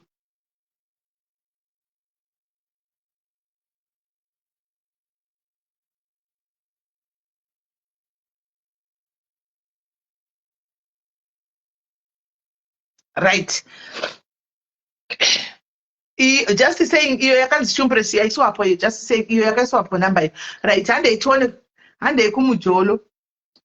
kumujolo guys chati ndeti in fact kwete kumujolo hande kumveke timbonzwawo wekuti ite copy notes andisi kuti ane page here I don't know right ngatinzwe iwo nyaya dzakasiyana kuda une nyaya yako yaunoda kuita nezvayo andisika unoda kutiudza pamwe we are going through a situation that you want to share with us kana kuti kune zvikutoitika mupenyu wako kana kuti pane zvakabhoitika kumasiro that you want to share with us.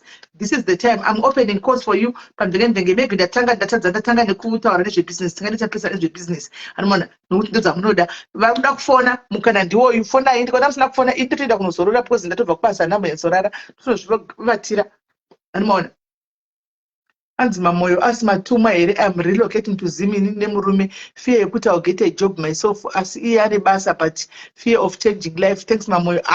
Shamwari fear of getting a job arisi basa regaonda kuzimba unonovasila ukobasa remunopuwa mari go and hustle wangu usatye go and hustle guys. Mwari vakatichengeta takadzokera zviri paAfrica tichenge tichichimhanya tiri tese tondiwani tichenge tichimhanya tiri tese. PaMozambique pari kubuda boots up. Ndiyamakuti vakabhere boots up. Hello Kola. Hello Makadi. Ndizvaiti kanjani? Ndizvaiti ndakataura nemi last year ndinoti zvokona pamvenge but ndangofona kuti ndikuti makaita basi neadvert yamakandipa ndakakufonerai ndichikuudzai kuti I'm caught in between a husband and a job. Oh yeah. You remember? Yeah. So ndakazotora basa riya zviri kufaya. Zviri kuita ndizvi? Zviri kuita. Every plan implemented. Thank you so much. You are welcome, my love. May God bless you. Amen. Thank you. Sure. Bye. Right. Pana mvunzo kuti anzi naisisime issue here kuti chikomba chinokuda uri pamurume. Yes. Chikomba chinokuda uri pamurume. Kana uchida kuda chikomba china basa newe nhasi, murume wako ngazvibata akudzingire kuchikomba uone kuti chikomba china kana dhiri newe. Hachina kana dhiri newe. Uone chikomba china kana dhiri newe. Right. Hande chione venge mukoma chausa hamuna green button budai mudzoke palife. Hamuna green button. Budai mudzoke. Hamuna green button. Ibva palife mudzoke. Hamuna green button. Right. Pamvenge pacho fona itinzwe guys wada kufona itinzwe. Chikomba chinotokuda uri pamurume. Ukangobvapo zvapera zvavharana. Nokuti zvokuba zvinonakidza. Handinoda kutaura nevamwe manager karamba uya fona tinzwe. Okay. Afona chifona.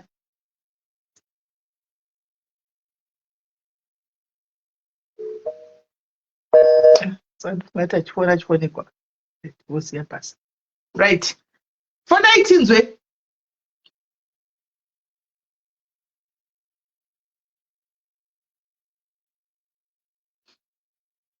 Fona itinzwe guys, fona itinzwe.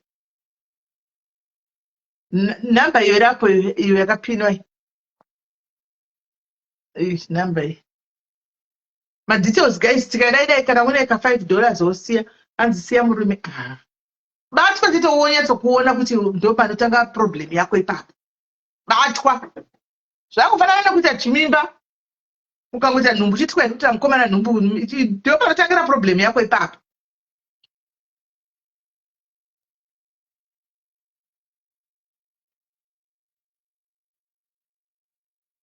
Dana amuna still mukoma Charles amuna still. Amuna. Hello caller. Magadi sisimele. Did you write uncle could say? Ndiri bo pambengembenga nditi. Pambenge type. Indokumbiro madhara andivakire ujurawo ndakapedza kuvaka imba. But manzi ndivakirewo majurawo mukoma Charles amuna green button. I don't know what's going on. But my phone yenyu muite on off. Manzi ndakapedza kuvaka ndisirewo jurawo. Ndikuda jurawo ni madaris. Ini ndikutogwa kuti musira waiti wausinganopanchisa chiti vede vane mabhoho ndisotsvaga bhoho izvozvi sandi kudhura kwavari kuita naiwe makuti chena choma 2.4 2.5 ende bhoho racho ndotorida futi ndatokangawana nebhoho ndorida kana pane vanhu vanoda vokundisira bhoho vanenge vaine kambani zvinenge zvakatonaka vemakambani tikutovatsvaga naivede madhikiri vanhu vemakambani uyaiwo zvepanotite madziri naimbendiwe naimtegaiwo vanhu vemakambani ava indaa musingashandikinevi kudai naimi vanhu vemakambani magunanzi handina mvura imba yacho itori paruzeva. Well done Paula. Aiwa titende jurawo nemvura asi mvura haina basa asi jurawo rine basa. Aiwa ndizvozvo aiwa zvinoita don't worry. Munodzoka rini kuAfrica makazoti aiwa zvokuAfrica zvotodzoka rini don't worry ini ndinooneka unozviziva ini zvamuzombowanzwe hakusi kuuraya munhu kau. When the time is right I'll just tell you kuti right guys. Manje tinenge taatesi muzona ndave kunogara ndaakudzai achitomboti but ndinenge ndava nedecision kuti ndirambonochimhanya paafrica tione. Aiwa dzoka iko Comfort makazombonzwawo nezvake ari sei naivete doga. Comfort hatitoziva vandinotaura navo mai Comfort vaivaya but Comfort naivo havana kana idea nezvake. Asi akazotoenda kukusha kwavo akatokanga mauya. Inga zvakaoma because makudhayari yainakidza veduwei. Iwe current 4,000 pane kuri 2.8 naiwe 2,800 ndikati nai mwana. Saka ngavauya ndivako hafu ndevamaketa eka. Iri kudhura here. Tipei vedwe hafu tomaketa hafu tovapaka voisa mvura tida kudiriza chero kubhadhara pemanthi tida kudiriza kana kuti asi vanhu ndakotangana nemabhizinesi ava vanoita mabhizinesi avo vanhu vanoita mabhizinesi ava ndikuti muri vanhu vakaita sei mudhuyono kuti audience dzimwe mukauya mukashanda nesu pano pane vanhu vane mari dzavo hapana vanhu vadiki panapa vekuti pane varidzi vanhu vakuru varidzi vemari dzacho. So if you come here and you work with us here be guaranteed maclients munovawana handiti maona zvinebe munomhanya kune kuti tinomaketirwa kune kwai havapisa vari kudai so sometimes unokazara vana vadiki vasingatoiti zvekuvaka kana zvekudini ikoko muchisiya kune vanhu vakuru nokuti hatina miriyoni nhaba. Asi chero dai vaiguma pemanthi munhu anobhadhara hachi vanenge vachiziva here like munhu anobva gaiti vatsvage vanoda kudhira nevanhu pano toita contract navo asi munhu wese anenge achida kunoitsigwa bhoho rake tinenge toita manhirikiri tinenge toita madhiri akasimba macontracts ari binding kuitira kana usina kubhadhara because shuwa munhu afanira kuti vaitewo zvokufungawo mbichana ipapo vanobhabhaisa they should offer not kungoti cash because haasi wese munhu ane mari but mumwe munhu anenge achizokwanisa kubhadhara apo neapo ndizvozvo hanzi vebva kusora vebva kusora neposition yavo yakati pasiri nani wena yavo ikuti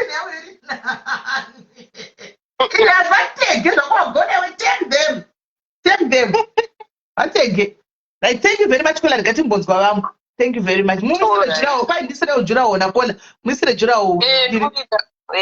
Right. Jurawo. Anzi mukomana akazodini mukomana nenye kuti yanga iri holiday angasina kuzokwanisa kuti vabude vari kuti ivo izvozvo ndo pakufambirwa nyaya dzokuti achibuda. Saka takangomirira. Kwai vanoti vandisomedo bekupi motivazivisi ngatiudze kuti vapi vategei kavauye pano vatite madhiri navo timbovabvunza zvaro zvatose vategei. Hesidia. Hello. Ndiri sei pamherembenge? Muri sei Sisumeli? Ndiri boyisi kuri sei? Muri right. Ini mombotiziva muzvikoro umu ndouya kakawanda panapa. Nyaya yangu yakamira so. Ndakaitavo boyfriend yangu. Boyfriend anga ari married. So muvhenga. Ndaita boyfriend yangu for my years.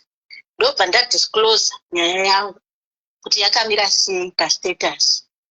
Iye ndobva ndamubvunza akati haina handisati ndaziva pandiri. Ndobva taishandisa mapepa. Rimwe zuva ndongomuka akabvisa bepa. Ndobva taita zvatakaita. Tatova ne4 years tikudanana. Tadanana kudaro. Saka boyfriend yangu yanga achitonditirawo zvakanaka zvinotodadisa pandoti ndodaenda kumusha unodhindisa passport madhezi asvika paya aitondibatsira nemari mapiritsi angu ndichingomwawo zvakanaka. Saka Sunday yemuswa yanga iri muswa 5 muswa 4 handanya kuziva ipapapa tichangobva panyuye boyfriend yangu yakabvuka kubva kuholiday kuLimpopo. Then abva Limpopo ndobva ari munzira ndobva angotanga kuti ndikunzwa nyongo nemudumbu iye ari kumusha tanga tisingataudzani because tati tichengetedza relationship kuti kumba ndisabhuwa munhu ariko. Then zvadaro munhu wangu ndokutotanga kugwara kubva Sunday iyoyo nanhasi izvezvo uri kugwara akazotogwa nemukadzi kuenda Limpopo. Ina pana ndiri mustayini akauya tikataurirana tikaonana Sisumeli ndakagwadziwa. Iye ndaigara timuudza kuti gara nyange ukaita flu mhanya unotesta but sevanhurume vanenge achingoti ndiri kushayiwa time ndiri busy nebasa. Saka zvone izvozvo ndigwadza apa communication for now hatina nenyaya yekuti ari pamhuri yake. Saka ndiri kungochemawo ndiri wani munhu anga achindisapota handikunyepa and handisati ndahetawo mukadzi wake kana kudii. Saka izvozvo uri pacrisis. Hanzi vauya vebhokisi varipi vebhokisi aiwa havazivi madhii vebhokisi vebhokisi inogara ipapo chingopedza timbopedza iri pano iyi. Saka izvozvo uri kungochema uri wani munhu ari kumhuri yake. Ndongochema ndiri wani ndongoti ndikangotarira paakapaka mota dzebasa handinawo kuudza ndongozhamba ndiri wani kuti nhai mwani izvo zvimwe ndakatengedzwa foni Samsung A6 muna December imomo zvokuti ndongochema Sumeli ndabayiwa. Saka nhaikola mubvunzo wangu woti saka aka wakatomupa chigwerere kuti kungogwara kwenyungu. Aiwa ivo because pandakavati ndochipatara iri mhanzi vakatoinda vakadzoka vakarisonera ndobva vanditi ndabatwa saka ndapuhwa ndikiri zvigaba zvesipitari. Ko iwewe vaizorera chirwere waizorara navo usinawo protection woita chirwere wanga usingane mapirisi akwe handiti kwai kana uchimwa mapirisi mukabatira mapirisi angu saka vakabatira sei? Inenge ichitanga kutopinda murelationship ikandoti chakutanga ndakati ndokudzai nyaya iyoyo ndakamboya ndidisclosa kuti pano ndinoudza munhu chokwadi. Ndobva ndateta nguva baba vaye vatitoprotect baba vayavo vakangomuka zvakakwidza ndokukudi wakatoda chiro chita zvinogwara asarubeka aiwa anachiwa saka vakatozviriska wadzoka karetu tazitamekatileti kumasitiki kutsvaga pakati kumasitituku ndokwaari iye haana kundiudza zvaari handiti munoona indakabvunza iye akati saka angagara anacho saka angagara achigwara pamwe unotova munhu mukuru because iye ane 15 nde40 saka angagara achigwara adzotowari achapora achauya zvinotozikamanyangwe nefamily yangu kuti munhu uyu ndakatomuudza nyaya dzacho vari kuno ese iye ndiye munhu akandodhifolta pamunhu iye murume akandodhifolta achiita zvamaita izvozvo iye ndiye munhu angagara nacho saka zisimeri ndabayiwa nokuti unavewe kwete kuti hangu ndangohwa nekuti ima handina kana communication kuti ndodini hapana zvaungaita ndarikuba kwake saka mamutongogara warigaimukadzi akamupepe regai ambopepiwa nemukadzi wake but stress wedu unozoti kana waichengete vasimerika unozoti unenge ungoti saka vanhu vaindiona ndisvika paya pamba pake vane ungoti aya mahule azorora saka paya wakuchema kuchengetwa ndakaenda sande here anodzoka handisi kuchema kuchengetwa spineli mozva semunhu ka iye ngoti apa wava family yake handiti asi semunhuwo aibatirana tichihwisisana nyange voroko bhangu vaishunawo kuti ndiite something but hapapindiki kuita something yepamurume munhu ari kumhuri yake cha siyana nazvo ari kumhuri yake siyana naye ari kumhuri yake kana azopora achauya kana akafawo ndizvozvo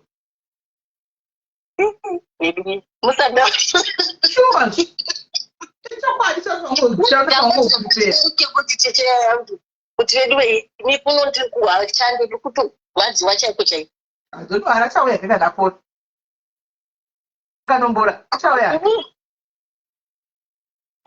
kovoda ngurova zvinhu zvako uchitevedzera akangotevedzera unopora inondomudziretuko kuti vanhu vedu dondowari achadzoka koni dondowari ini motondivhunga simeni because pama manzi aperawo ndakatomboya ndikumbira mapiritsi ndikasangana nomudhayari wenyu akatondipa ndoziya mela ndoziya tori munhu anondityira anotaurira vanhu wangu kandakamunenge hori pachina at a time nopinda 24 years nine aiwa dondowari anouya akagara akachigwara sanga asingakudziseti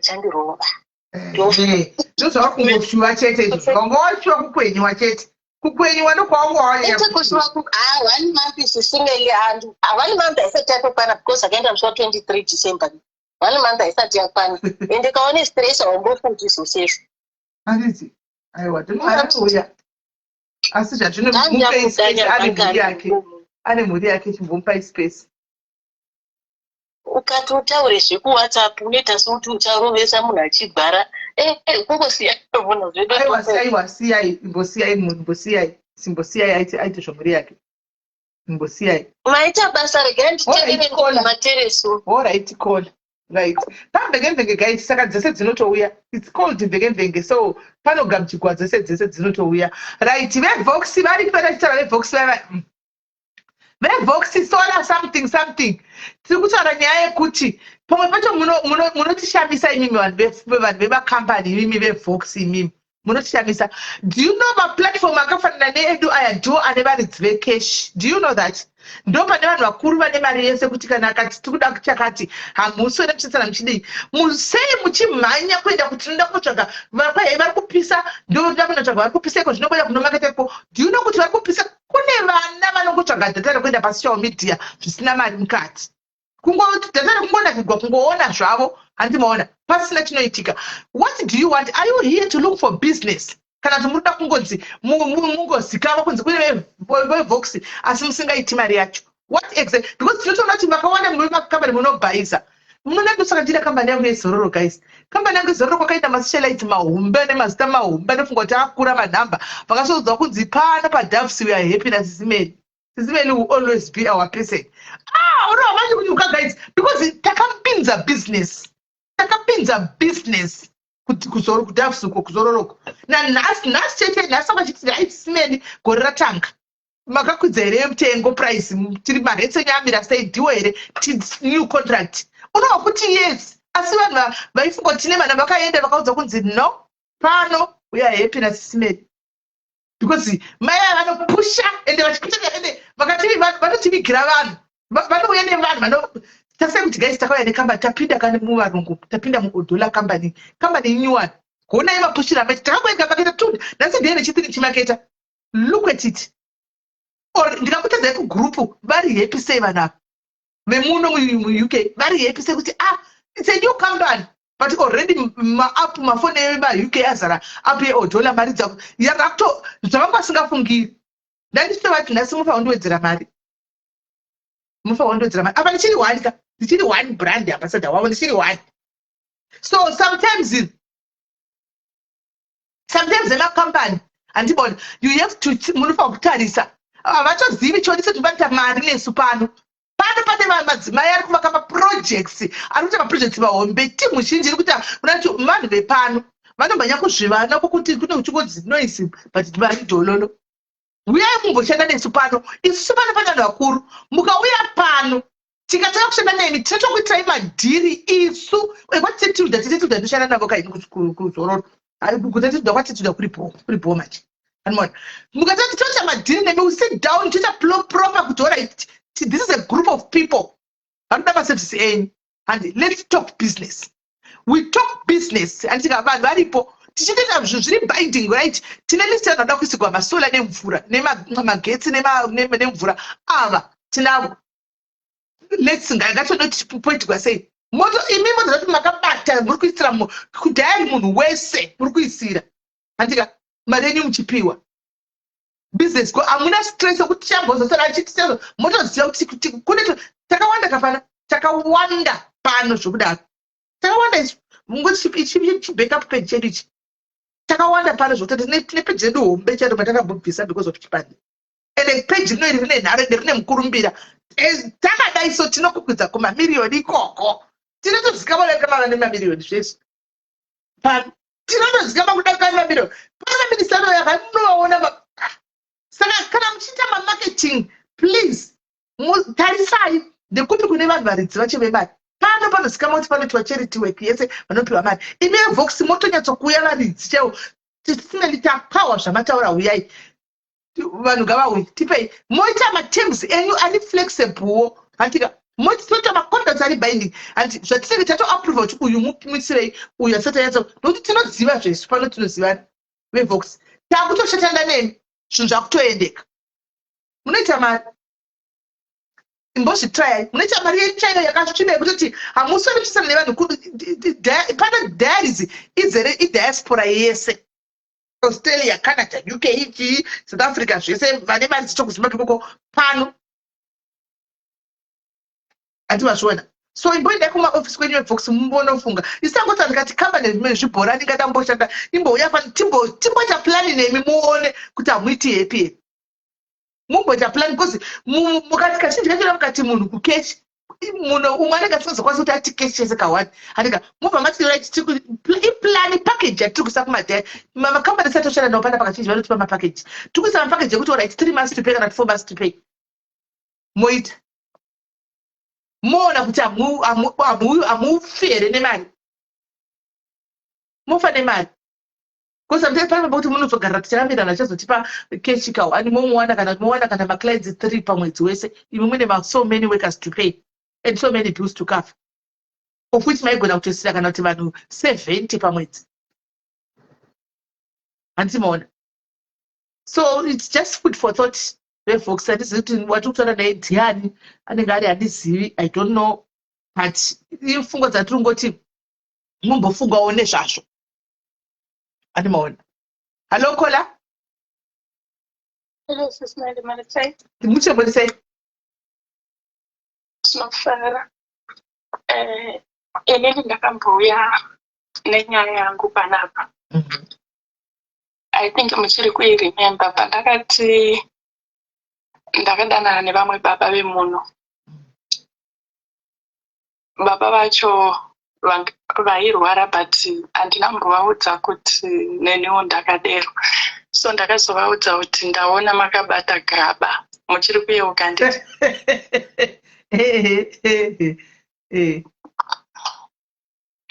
Saka tikafamba last year apa muna November. Ndakaenda kumba kwavo kusvika nzive ndobva ndararako ndikadzoka makuseni ndichienda kubasa. Saka zvakaitika ndezvekuti pandakasvika kubasa ndakagara 2 days ndobva ndavasendera message ndikati ndiri kubva kuhospital. Iwewe ndakakubvunza kuti ndakakuona negaba asi wakaramba. So ndiyo nyaya iripo. Zvikanzi aiwa unonyepa. Zvikanzi chidzokera kuhospital unoona kuti ndizvo here. Ndikati aiwa iwe wakandinyepera. Kubva ipapo vakabva vachinja nhamba. I think vakatya kuti ndingazviziva kuti ndozvavari. Saka ndakangoona nhamba isingachapindi mamessages. Kubva ipapo handina kuzovaona. Saka uyo musikana uyo avo vakamunyepera kuti havarwari, vairwara. But avanomboudza musikana uyu kuti vari kurwara. Ndozvavanoita varume vacho. CEO aiwa kana vari CEO tinowa kufara nai CEO ndiso pana ndo pane mari pano panoitwa charity work yese pano ndo pane varidzi vemari pano pane varidzi vemari kwatite tilda nepano ndo kumapeji evaridzi vecash pasocial media zvekwamwari chaiko kola bhadona alright kola sorry hako sorry kola wamanya ndachiri kutaurira wabhadona but it's fine ndo pane varidzi vemari panapa maybe vanenge vasingazivi zvavo ipo vaudzei saka kwaigamba vakachakusungiswa ukabva vati rega ndivhare ndirambe ndibloke munhu but iwe lokombawadza kuti neniwo nditoriwo kumwa mapirisi acho halokola ilo sisimeli maswera sei mushe kuti sei uripo ndachidawo kubvunza kuti bonyora chivi here ndo chivi chikuru chaicho chiyamastabhecheni nokuti unenge uchivhurira mukana satani kuti apinde pazvinhu zvebonyora zviya. All right, because I have a case like it's been almost like 3 years now. Ndisina kumborara nemunhurume. And I don't know, recently when I'm about to ovulate, I've been feeling so horny. Saka handizoti pamadhiri iyayo panenge pachizofambiswa sei. Saka wafunga kuti anodii kuita izvozvo? Ndakatotenga hangu chinhasinyeni changu chemunhurume but ndechemurungu hachinyatso kundirwisa mahlauza. Saka ndaikoda kana wakushandisa chinhu chinenge chiri bonyore here kana une chinhu chaunacho ndozvandati ndibvunzewo because I believe in as far as pasina munhu anenge ari pamusoro pako and all that stuff rungozvibata kusvika wasvika panofanira kusvikwa paya saka harisi bonyora here. Ibonyore here I'm not so sure but I doubt kuti ndiro using dildo harisi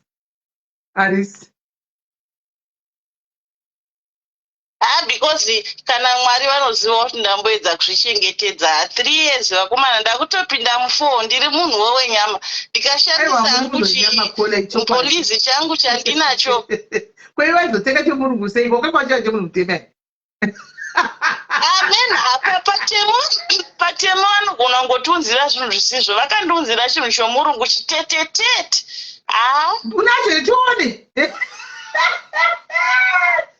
ndakaona vhidhiyo tikaenda kuda kuchiona tione chakaita izvozvo wakapuwa tichione.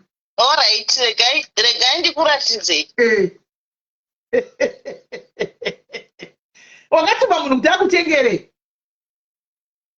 Aiwa, I bought it online patemu. Ko wakati kutenga chemunhu mutema? Chiripi? Muri kuchiwana? Chiti blokesa here ichi? Chogona kuti blokesa ichi? Ndikataridza vanhu. Chitete here? Mungoona nchidarika guys, mungoona nchidarika. Machiona handiti. Saka chinoshanda sei chinhu chako ichicho? So I put some oils on it and then I insert it kungasingeni kwangu. Saka chodi chotamba choga. Aiwa chachitambi ndiwo unongoshishiisa sepisa kwaunongoisa nhengo yemunhukadzi uchibudisa wakabatirira so. Uko saka hakuna chemagetse. chemagetsi ndotya paonline panotyisa because hakusi kuadult world ka if it was in South Africa unobva wanyatsobvunza ma-instructions but then this one zvekutenga online unogona kutumirwa chinhu chakamboshanda kudhara umwe munhu akadzoka oro kuti chinogona kungorohwa nefouti ukagwino zvako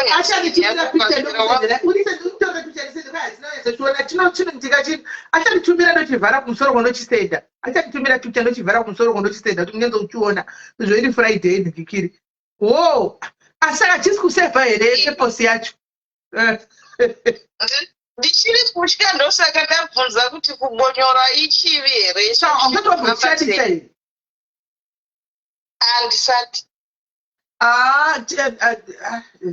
nayo ndechidaireyo guys vamwe vari kutyaya hari chisi chivi asi ndona sokuti chinhu ichi ndona soti asi hachisi ndishandisa hako ichocho chiri nani pane munhu because munhu arizokuvigirawo zvinhu zvakasiyana siyana chidori nani ichocho chitori nani saka ndangoti ndibvunzewo ndinzwisise because I have a situation yekuti munhu wangu andaidanana naye pane zvakazongoitika so I think I was heartbroken zvekutosvika pakuti ndakaona kuti zvekumbosanganisana nevanhu regai ndimbomira ndingozviraramira ndega saka ndakabva nangoti shandisako chinhu chakustory right plus handi muri kuona nhamba dzandiri kufonerai nadzo izo ndinoshanda almost 12 to 14 hours saka time yekuita mingling chaiyo kutotsvaga munhu ari nani chaiye zvinotonetsa chero pabasa vakandivinga because of my past experience ndichazouya hangu umwe musi ndichitaura ndinenge chingorasa kutoti zvikungoenda ikokuya saka kuti unenge wafunga kuti wakudzokera kumasure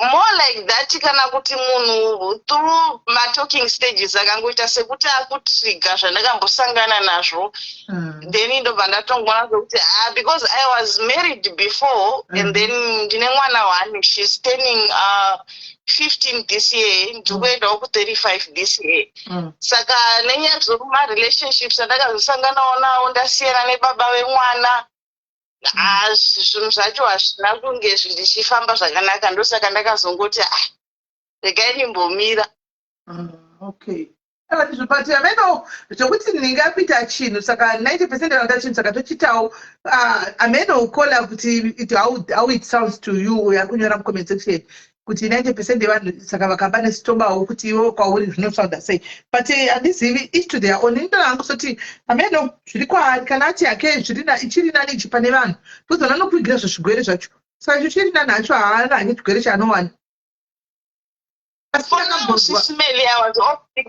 I was opting to that because handina munhu wandasinganyatosangana naye ndakambozonzwa hapasi pano here pakambotaurwa kunzanzoka jaira chinhu chochi chanzi unopesera sonsa ndimurume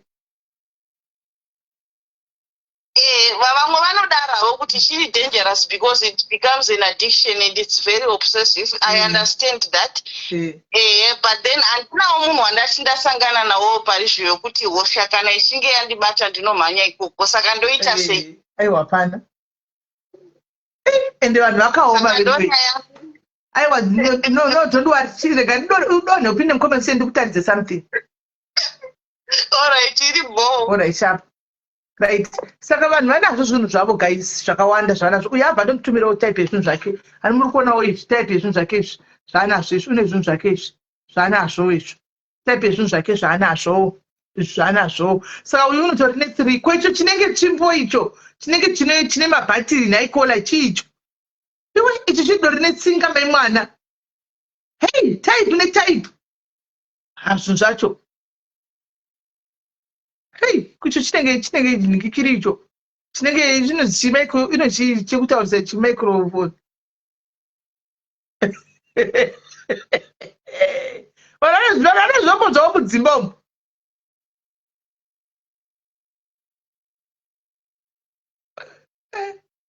oma vana zvinhu zvavo guys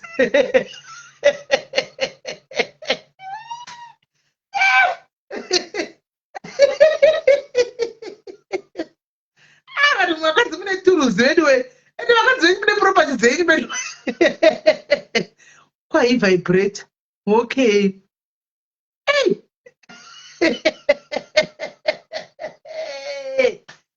Zvakaoma. Asi zviri nani pane vanhu guys.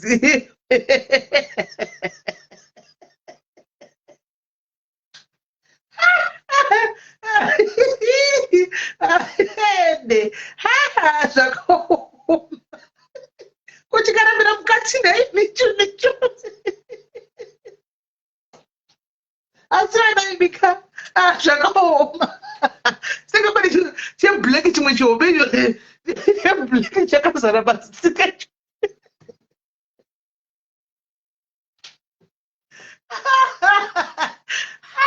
Zvakakuomera chokwadi. Uye nikisi. Zvakaoma.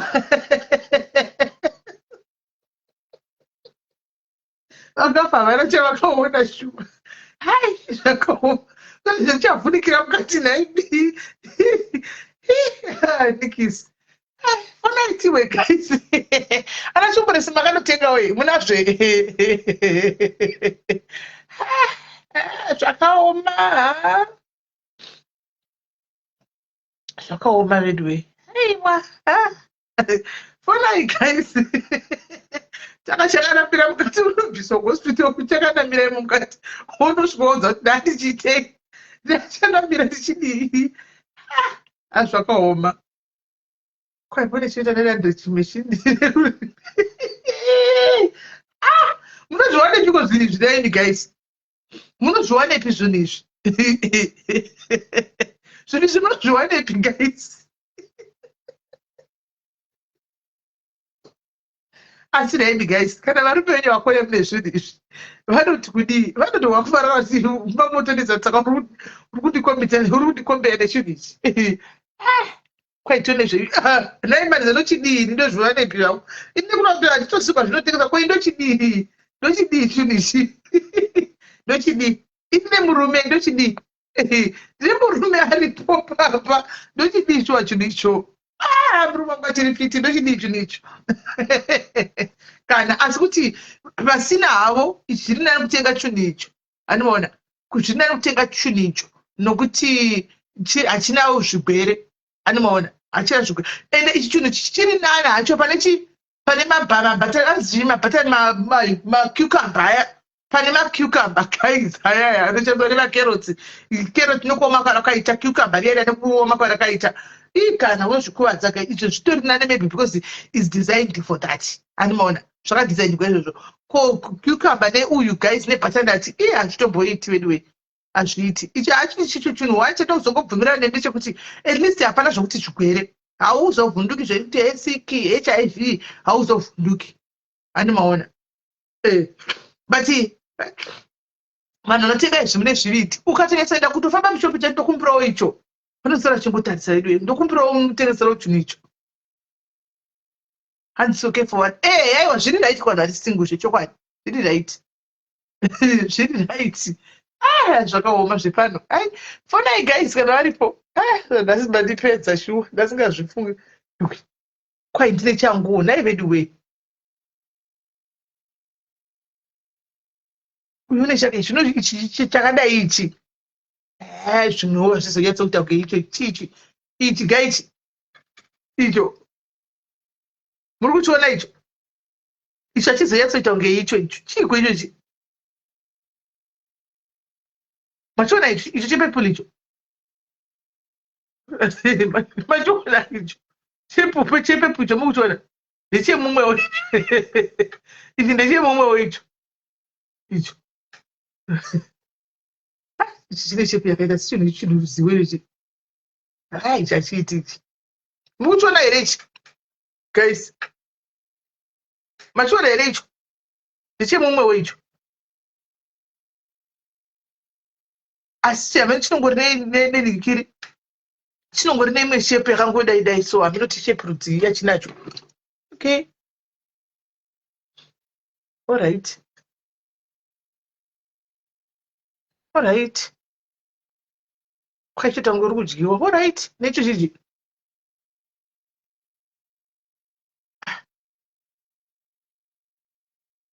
Hey, uye panotomboorera zvokwadi.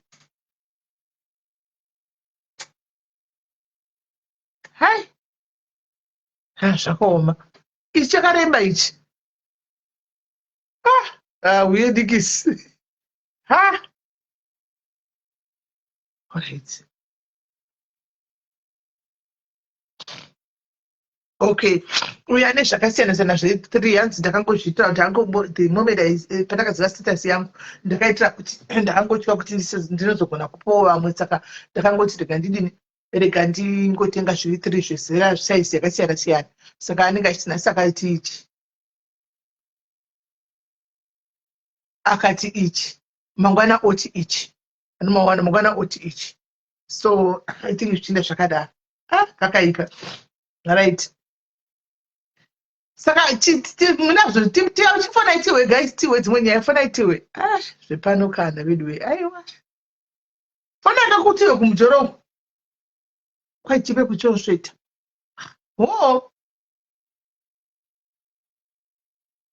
saka kuna mnari single guys, nokuti vanhu vese munenge munavo varume venyaya hakuna kwai that was number 1 chechepe pulito.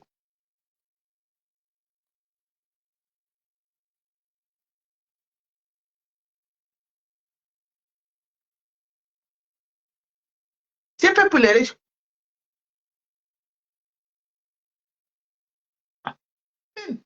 chinenge zvimabhatiri so chi.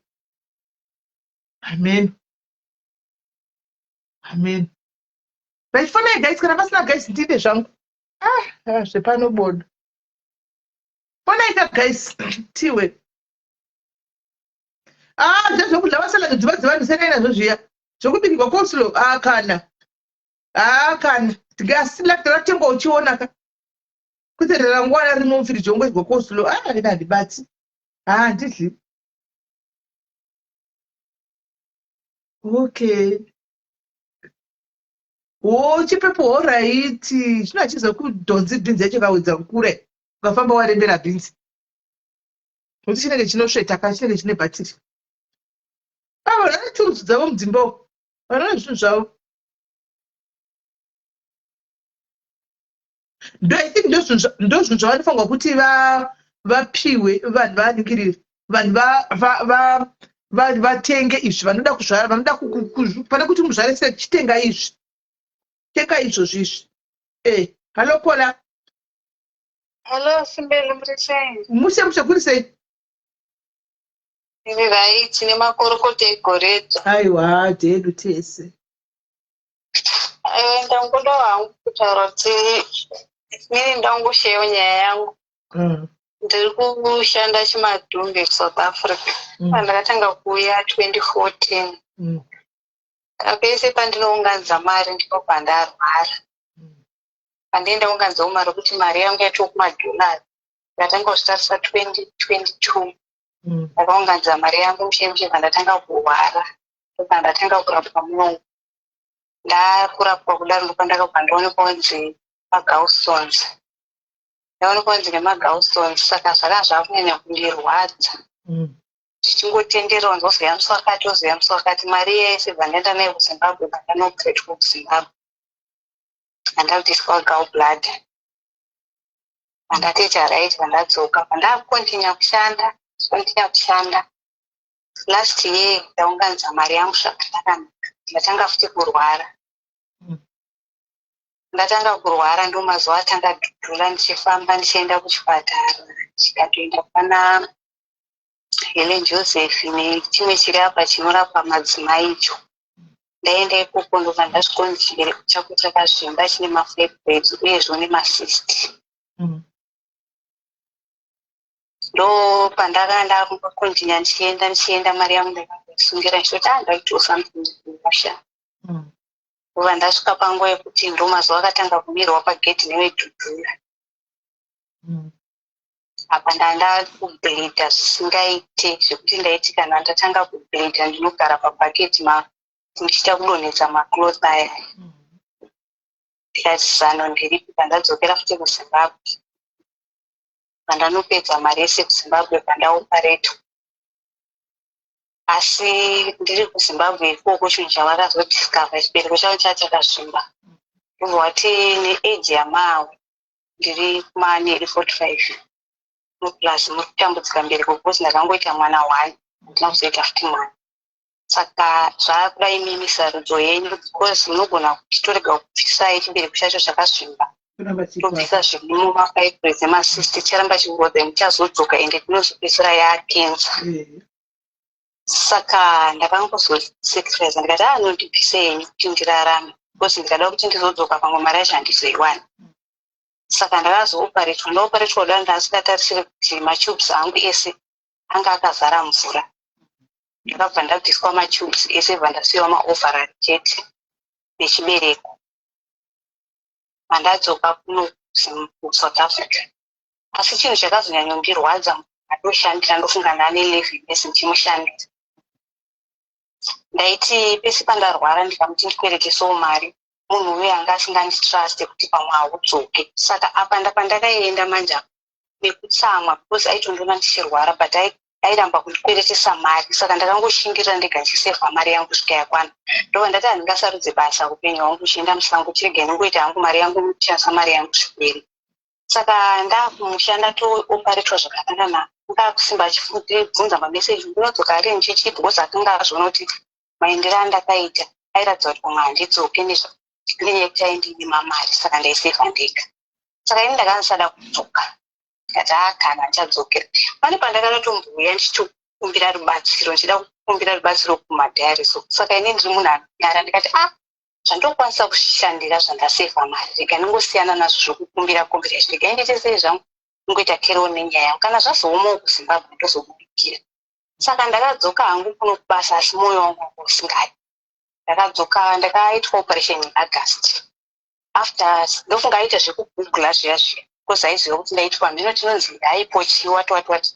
Saka aigugula scan 7 after 7 days inofanira kudzoka icheka chichi.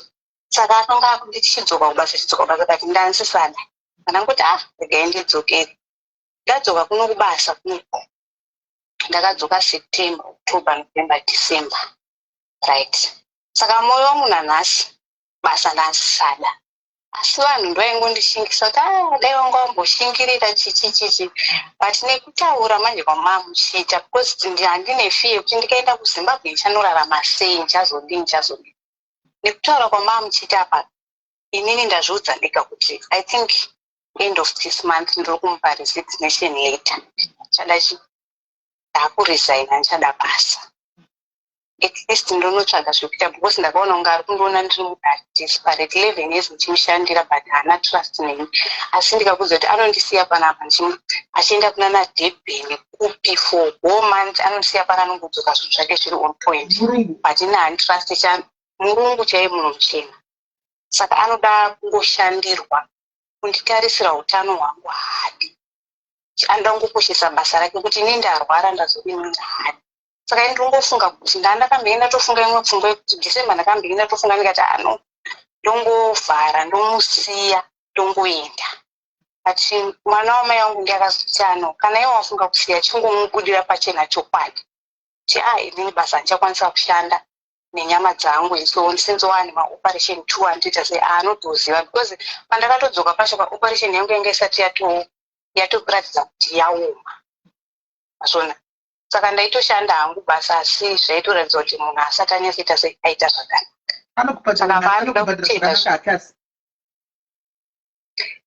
Kubhadhara mari yaanobhadhara zvaanoita anoti akakuwedzera DCA next year haakuwedzera anozokuwedzera the following year. Saka apa DCA ari kundiwedzera but inenge yasvika mu7,000. Basa riripo manje hapana vana vadiki zvakuri pangori nevanhu vakuru nekambani. But chida kutarisa nemakore andagara ndingodai ndichiri accept haadi kubhadhara saka nekuzotarisa ndichiona zvangu ini ndakazongodzokera kuti sinzi zvake zvinezvi mazuva ano zvaanani kuti basa rashoma plus ndamunhu uye akuziva kuti ndikashanda basa rangu so ndinokasika kuita sei kuzorora but iye zvinezvi ndatozviudza kuti enough is enough because chibasa ichi ndakachiona futi dzimwe nguva ukada kusingochiteedzera uchisiye unogona kufira machiri mazvona. Saka aiwa advise kuti January chinda paEaster Tinda paEaster. Ya, iyo pfungwa iyo yakambouya ndikati ndikaitawo kusvikawo wonganza mari yako now wave vision manje. Wakuzati pa 7,000 unobvisa maybe 200 teka matoilet state. Zvimwe zvese wakuita ipapo wakusevhera mari yaya. Easter zvako wochienda zvako. Aiwa maita basa tinotenda mukubata basa gura nyepera makatuma naMwari kuzobatsira vanhu zvinhu zvinoenda. Kana woenda unogona kusiya mu diaries upana anenge achida akasina zvanoita manje last time pandakaenda kuoperation yekutanga ndakatosiya munhu kana but pandakadzoka akabata handichada zvokusiya munhu kana uchienda pese kana even pandaenda kulivhira December panongosara haatsvagi munhu anenge achingoti achadzoka. Saka pana pandakaenda mai manje apo ndakatoenda for 2 months haana kana kutsvaga munhu. Ndakangodzoka pakadaro anongoita zvaakwanisa izvo apa ndo vaya vanoda kugara nemubva dziwetera mumba dzichiita sei zvese. Saka munhu akadaro anotsa. Saka ini ndakangozvidza kuti aiwa izvezvi ndaakusiya ndikati mandichitoteedzera ndichatozoita dambudziko plus apa operation yacho there August nanhasi haisati yatombosvika kana kuti ku8 months. Ndichitoiteerera ndega chinyatsonzwa kuti newedha inenge iriko inenge ichindirwadza ichiita sei asi nechingofamba hangu mbichana ndichitoshanda ndichingoteedzerawo miri wangu asi ndakuzviudza manje kuti aiwa ndikada kufadza murungu iye zvake zvakaringana inini ndinde chikwara. Zvaiwa chingirira January February March April ubaya ningongadza zvimatsva kuti uskutanga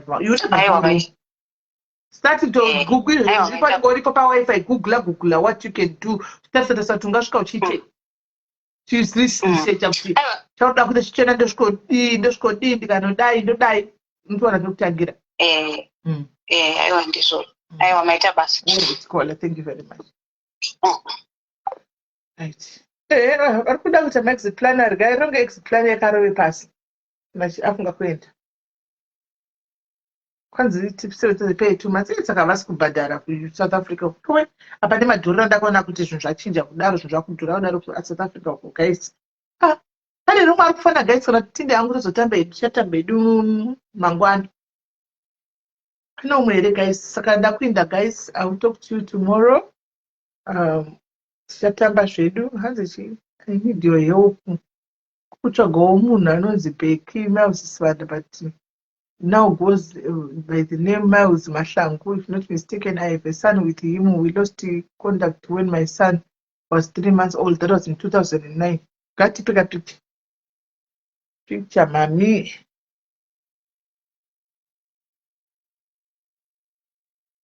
Right, ndakwenda guys.